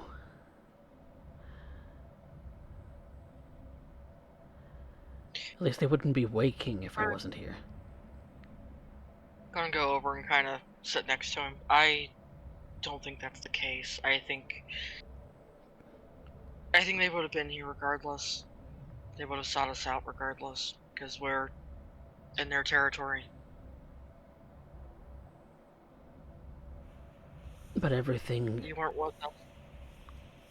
was... Go on. Everything was quiet. Everything was dormant. Everything was gone, and now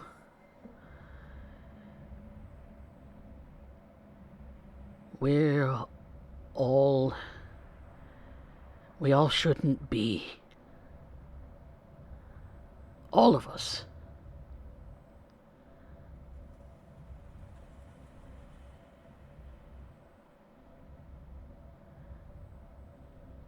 But we are.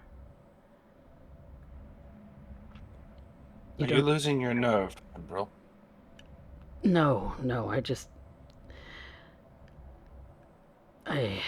I will continue on as your protector and assist in every way I possibly can, but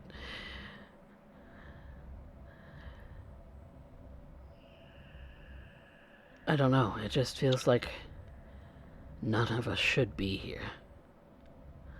None of us should be.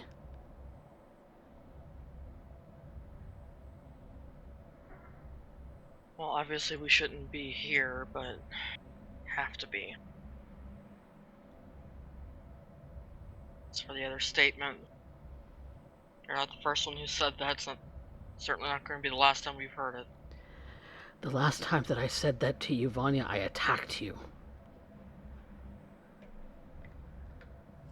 Well, I did provoke it. At the same time. In a sense.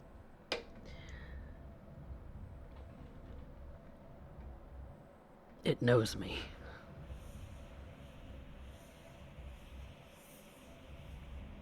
She knows me, whatever's left of her.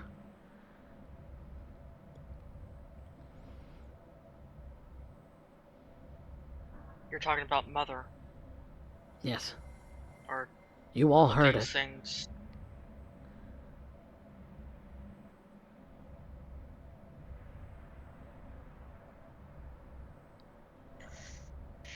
The sooner we get Arya and what we need, the sooner we can get out of here and get you away from this place.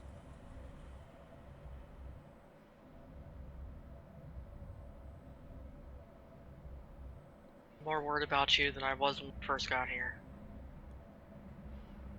Me too, honestly.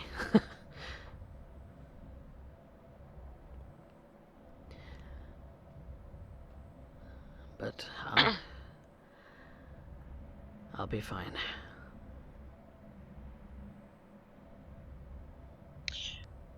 I think Alira and I both will make sure of that. Yeah. Besides, if you act too stupid, I'll stop you.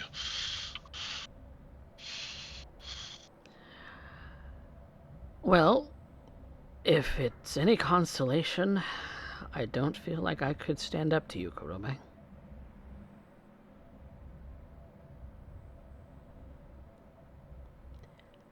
I may be a skilled fighter. Yeah, you're probably quicker. Yeah. But that only gets you so far.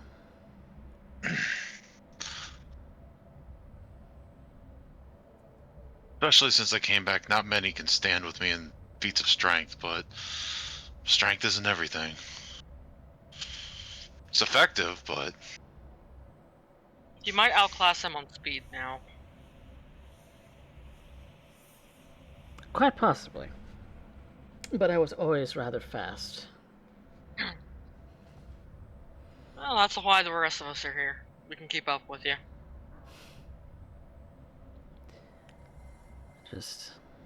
Yeah, I just meant if you went to attack her, I'd give you a hug and let Alira tie you up. I don't think that would help, but you're welcome to try.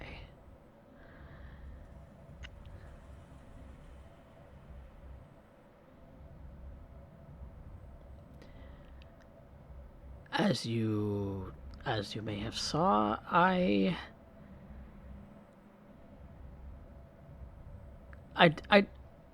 don't know exactly how to describe it, but I can be instantly in front of my enemy if I wanted to. Mm-hmm. Well, we're aware. Especially if I curse you.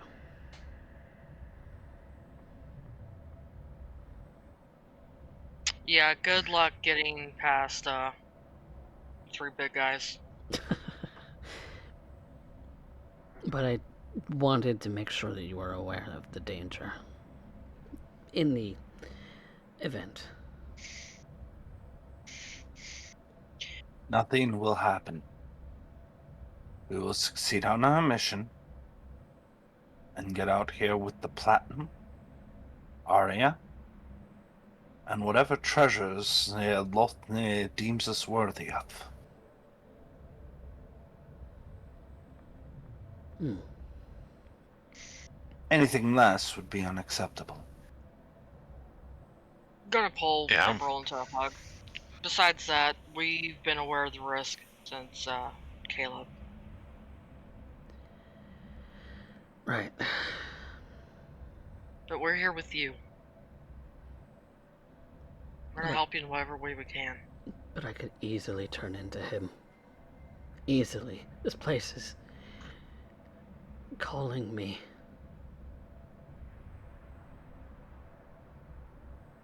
I didn't think the blood of Stormcrow was so weak.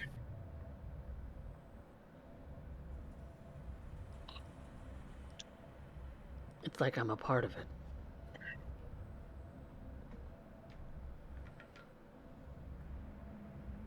And maybe that's where I get my powers from. And there's no going back on that now.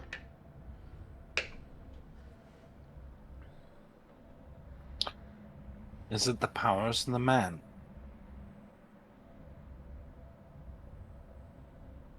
I'm not sure I understand. No, I suppose you wouldn't. That's what I get for discussing philosophy with a man thing. Well, you could simply clarify.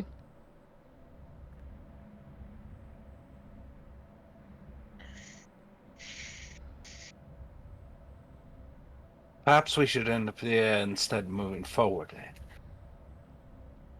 It's a simpler task. Your concerns are noted, and perhaps there's some validity to them, but you're not turned yet. No. You're not Caleb. You're stronger than that.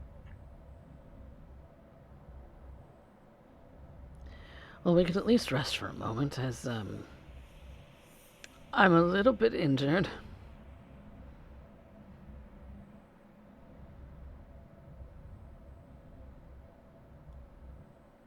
Bonier's just gonna give a Lyra a pointed look.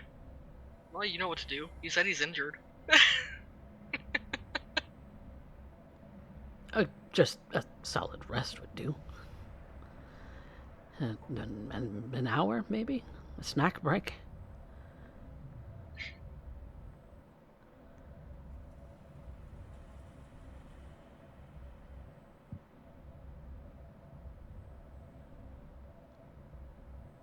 Unless it's not safe to wait or rest.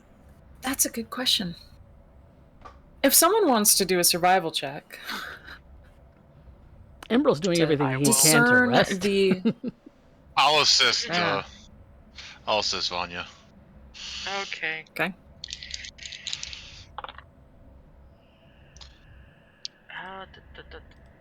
So, 25. 25 will tell you enough. The circumstances of those things, whatever the hell they were,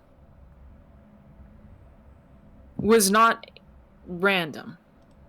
They had congregated and been a part of the net area as if they were waiting. Almost more like this is their natural habitat, and you are the foreigner. You are the invader. In truth, from what you can discern of this area, there's as ancient as it's been, as untouched as it has been. It doesn't necessarily mean that things don't exist down here and make their home here. If you were to wager, maybe perhaps anything that did once naturally exist in the subterranean, much like people, have been twisted by the strange forces, strange aberrant taint.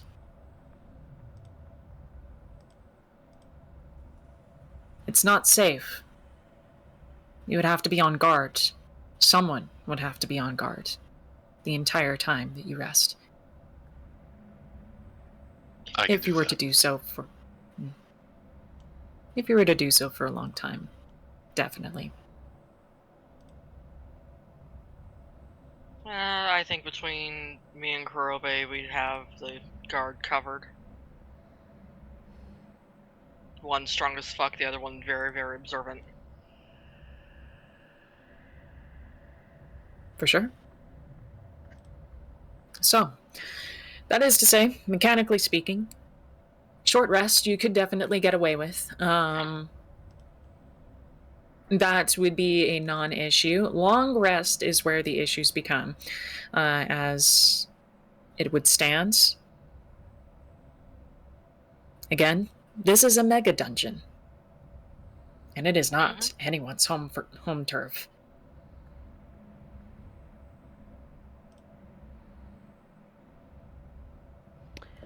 Okay.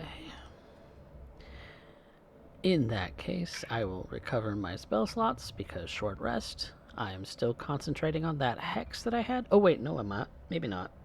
I have to make a concentration. No, you're not. You switched it out. You changed it to some of the aberrations during the fight. Yes, and I would know that they are dead. I'm still concentrating on the spell because it lasts 8 hours. However, I have to make a constitution save because I took damage to maintain that concentration. Well, that's You can... Hold on. 11. You can hex multiple things? Yes. No, well, I can have my hex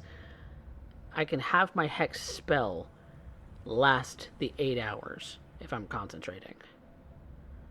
But I can only have it on one target. And you changed your target? Yes. During that combat? Yes. The last target I had is now dead. Yes. All right.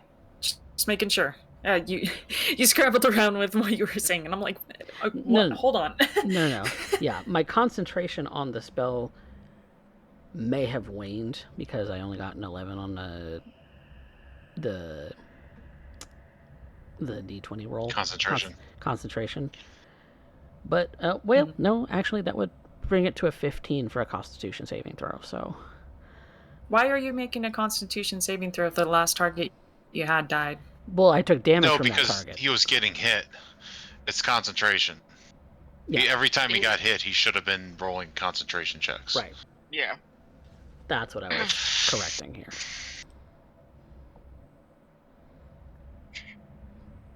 I'll just say the concentration ended. It's fine.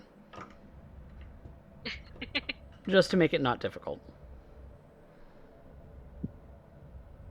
I'm just trying to figure out how the 8 hours calculates. I think you would have to be concentrating that full 8 hours, would you not? Yes, I would. On the same one target? On the No, you spell. can switch it as a bonus action, I think. Yes. So the way that Hex works is when you upcast it, which I have level 4 spell slots, when you upcast it, it does extend the duration. The duration at level 4 spell slots is 8 hours. I do not have to have a target currently in order to concentrate on the spell. Concentration lasts for the duration, unless something interrupts it.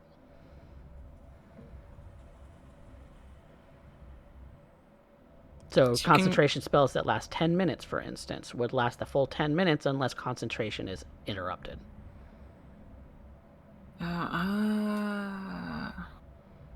So, in that case, you would still be able to maintain the spell on the construct and also curse other entities, No, I would only have other one creatures. target. My one target that I You would have only have had one. recently is the one that died. Okay. I do This not. is for the sake of figuring out what's going on with the construct. As I'm trying to figure out whether or No. not that 8 hours is just like it That's snaps gone. done That is or gone. not. That's gone. Okay. Because That's the only answer I needed. I on purpose and did concentration on that hex, cast a new hex. Yes. All right. That's what I wanted to confirm. I'm not gonna worry about going back and trying to re-roll anything. It's at this point whether or not if you choose to end the curse or not. Like, That's my bad. the combat's over. You don't have to roll concentration. Because I had gotten hit, I should mistake- have. But here we are. The deal is done. We know what should have been done. We're not gonna go back. I just wanted to make it easy on you. It's okay. What's easy for me is we figure out the rules after the fact. Okay. If we don't think of it in the moment, we're not gonna backtrack on it. Okay. I want Also, to do what is coffee Now, for a short rest. Just to be clear, is this a short or a long rest? Short. short. Short. Okay. Coffee. One thing that actually blew my mind about fighters that I always didn't know was action surge is back on a short rest. I thought it was long rest. Yeah, so did I. Read it. 2 seconds. Been had. I've been had. Hijinked. Once you use this feat, oh, short or long rest. Okay, so I'll get action surge back. Yeah. Yep. Just like I get Okay. Bardic Inspiration back.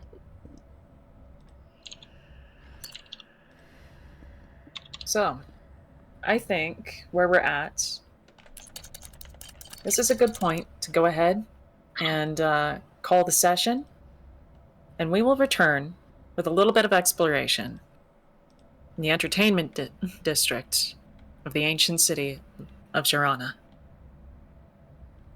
All right. Which I think brings us to the conclusion of the session, which means we get to do some experience points. Woohoo! Woo! Good deal. All right. So the way that we run things here on the CoffeeCat Presents is we do experience in our own little way. So, which means that each character gets 5 experience for attending the session. Woo! Mm-hmm. And what do you think? Between 1 and 10 experience for completing the objective, Spectre, what do you think? You're the DM in this case. Let's see. I would give. I would have to give for defeating the Guardian in the initial act and so fucking fast. That outright puts 4 in your pocket, and then defeating that last encounter would put another 4 in your pocket, I think. Okay, so 8. So 8 is okay? Okay. Mhm. Does that sound acceptable? That sounds acceptable to me. So let's talk about some roleplay prompts then. Who pushed the plot for today's session?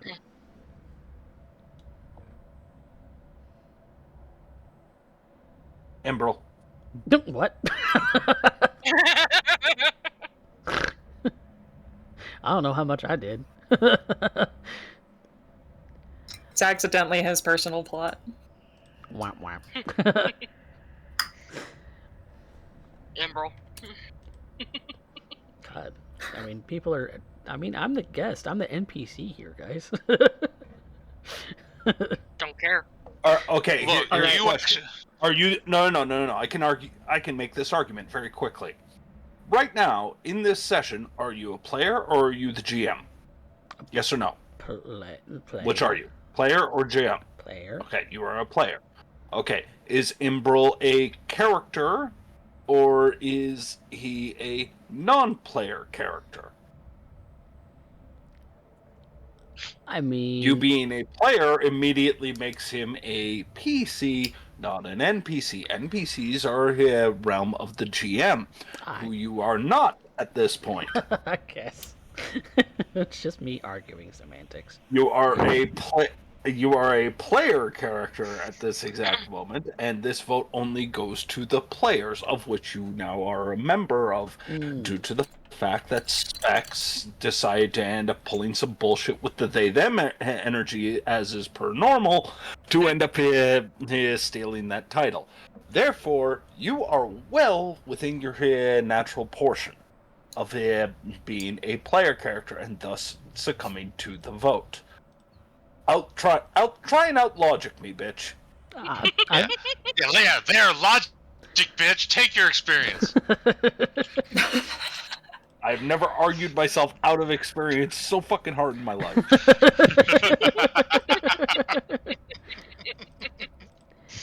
You're funny. Okay, well, Well, Imbrel. all right. Sounds like you got it, Imbrel. I think this just also constitutes Imbrel should be a recurring guest character. Look, between today and yesterday, already we've only gone through like the regular experience for the day, and yet that last time, and he's at 22 experience. So what the hell, y'all? Who had our best scene? I'm gonna give that to Alira for the final kill. Jumps at the way to end up saying Imbrel gets eaten. Oh, Thing enjoys its meal, and the rapid bit of Yeah. indigestion. That I'll give it to Lyra for that one.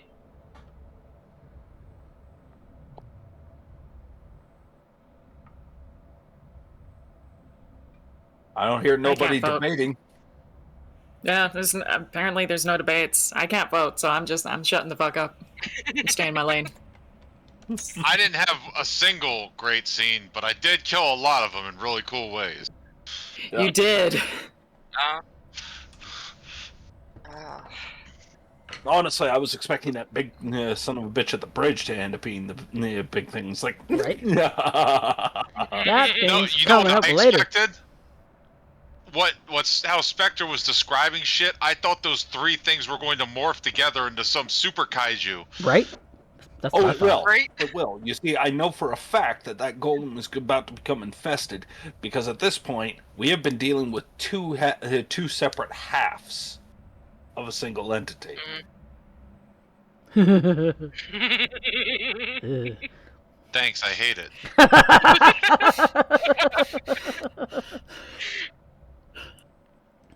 Do not speak the old magics to me, dear boy. I was there when it was written. Nah, I will say nothing. I'll give it to Don't say Alira. nothing. I think Alira. Sounds good. Alira? Kurobe gets audience vote. No. Hooray! Most damage. He gets the damage point. Yep. Well, if that's the case, what about best best scene? line. Yeah, best line. I'll throw my hat in there for the "You're not Caleb. You're stronger than that." Aw. Oh. This is what I get for trying to explain philosophy to a man. Man thing. Man thing. I love the fact that Specs and Chad is calling it out. It's like, are you going full tsundere?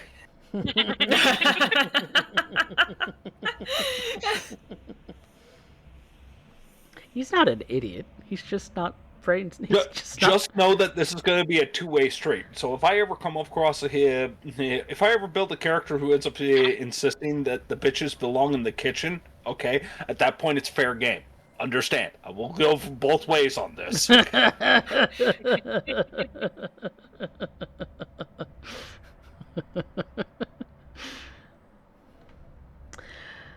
Can I give an honorable He plays mention? pricks. You- He plays pricks, but at least he's fair about it. You are the GM. Yes, you are allowed to do whatever you want. I get excited when Kurobe does the war cry. I get excited when Fat Guy vocalizes the war cry. I am going to rage now. Yes! I would like. I would like to rage. Indeed. You know what? I'll vote for myself for the war cry. So No, it's I'm up voting to for Coffee. Vanya. I'm up for Vanya because Vanya telling Imbrel that he's better than Caleb. Okay, you know what? As much as I Oh, would the love power to end up couple is going bullshit. for husbando, as much as I would love to end up going for the husbando bit, for once I get to end up fucking around with the power couple situation, so I will change my vote to Kurobe. Because I never get for over a year, I've had to deal with this power couple bullshit, and I was never in a position to fuck with it. So now I am in a position to fuck with it. I'm gonna do it. Split vote. Well, I'm the GM right now, so I'm gonna go ahead and force you all high or low. High clan high? Oh, low? They're starting this shit. You know what? Fine, low. Low. Low it is. Kurobe, Vanya both get it. You fucking owe me, CJ. I will be collecting that debt someday. Remember that. Pay your boons, kids. boon is owed. I'm so close to leveling up. Specs, admit it. That's one of the best parts about my VTM games is a meta point of literally using boons and and backstabbing and all that literally built into the XP system. You love that idea. I do love it. I steal it because I love it so much. Yep. No, I've stolen it. So. Look. And the XP system isn't fair here. I know, that's the point. Nope. Yep. I have that's the whole reason I put it in this game, y'all. I have one player who's just ultimately confused every time he gets plot pusher. I'm always confused when I get plot pusher. Look, I'm not aware that he's actually a small pawn on a greater chess match that is the XP game. It's true. Look, it's not my fault that I put stuff out in front of him. He runs straight to it, like a proper. Fair enough. I know, isn't he great for that? Kurobe of the book. Got it. Yes. I know precisely who you're talking about, Raven. Isn't he great for that? Yeah. He's gonna regret it all later. Trust me. Sounds like we have some shilling to do. So we do. Derek, you've got a VTM game coming up, and you're going to be working on that some tomorrow. I'm guessing. So why don't you shill your channel a little bit? Depends on how tomorrow goes. Depends on how tomorrow goes. Personal reasons, but if I am broadcasting, I will continue working on Within the Tower. We got most of the vampire NPCs all named and where they fit in the greater city. So now it's going to be images, it's going to be making mind maps, and it's going to be building up all those little things that makes the whole thing so much easier to run down the road. I keep saying this to all new, whether you're a storyteller, whether you're a game master, whether you're a dungeon master, whether you're a lore keeper, it doesn't matter what system you run. Front load your work so that you can just coast during the campaign. Okay, that doesn't mean the plot lines of A to B to C. It's just knowing what everybody's doing, why they're involved, etc., and they will naturally react to make the campaign that is entirely orchestrated by your players' actions. So long as you do that, 90% of the workload's done. Every time you panic, 9 times out of 10, it's because you realized you missed a piece of work beforehand, and now you're trying to figure out how to pineapple pen everything. So, we'll be going on that, and we will be continuing some more drawing on the Macabre, where I have a very unusual piece I need to end up getting done, because it is literally me having to end up taking the drill sergeant from Full Metal Jacket and a half-ton army vehicle done up as Ghost Rider. This is going to be a trip. That sounds fantastic. All right. Well, I think Arlie Army, rest in peace. Yeah. Sorry. Yeah. Arlie Army, rest in peace. Sorry. Yeah. Hold on, we got some. Raven, do you want to do your channel? yes. Do I have to? You I'll don't. do it for her. But- Look, this is Ravenstar. Go ahead. She is a great woman. She is a spooky bitch. She does all kinds of she does photography, she does editing, she also plays Dead by Daylight and a bunch of other games. You know her, you love her. She hates her cat because he turns off her damn computer. What else can I say? It's a good time. More often than not, also ends up heating her out in the middle of any kind of chase in Dead by Daylight by activating lockers, pallets, and all that other kind of stuff by jumping up on the keyboard. It is hilarious and see just how high in a single set that she will end up making the damn it dagger counter go up. Surprisingly, the damn it dagger is not on the freaking screen. I have hassled her over this. We need to make the damn it dagger thing an actual thing on screen. I will spend tomorrow to make that a counter on screen for every time he fucks with me in Dead by Daylight. As for the counter in chat, is for whenever I say "damn it, dagger," because it's usually also him jumping up onto the back of my chair and going that way across things he shouldn't be. See, this is why it would be entertaining if you had a camera on screen. But PNG One of these Tuber. days. Yep. One of these days, it's just I'm in a corner. It's a little too hot, so I like sitting here and take top. Fair enough. Fair enough. And hello, I am Spectre Deflector. I am a storyteller through multiple different systems. Vampire the Masquerade and other World of Darkness games, as well as, I guess, D&D 5th edition tonight. Heyo! I do basically just GM, ST, DMing, all of that stuff, all of that good stuff. Recently, I've gone ahead and opened up a very fantastic thing. I and a couple of my players have banded together to do collaborative games in order to post them publicly. You can find that on Stygian Storytelling. We have both a Discord and a YouTube, so find our YouTube first. Nothing's posted there just yet, as that will be started very soon. Please go ahead, give us a follow. We hope to see you soon. All right. And of course, here at CoffeeCat Presents, this is technically my channel.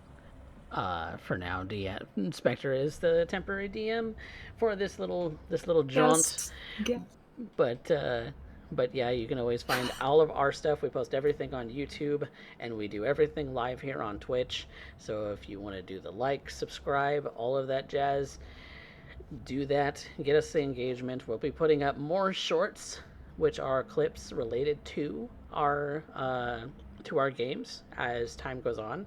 Ravenstar has been doing some lovely editing with captions and stuff like that. So yeah, definitely have been appreciating her and the work she's been helping do on this channel on, because that's really all I can do. It's a voluntary basis, and I love you.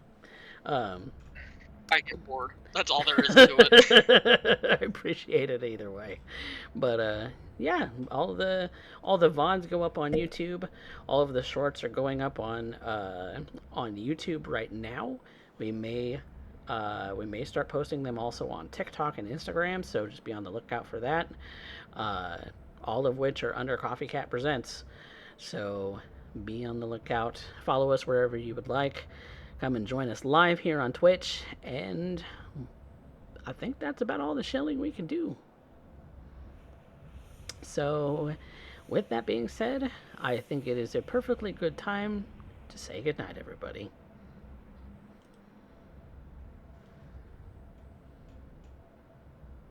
Okay, I'm Good night. the only one saying goodbye. I don't want to leave. You can't make me. You're not my real dad. Exactly. We don't want to go.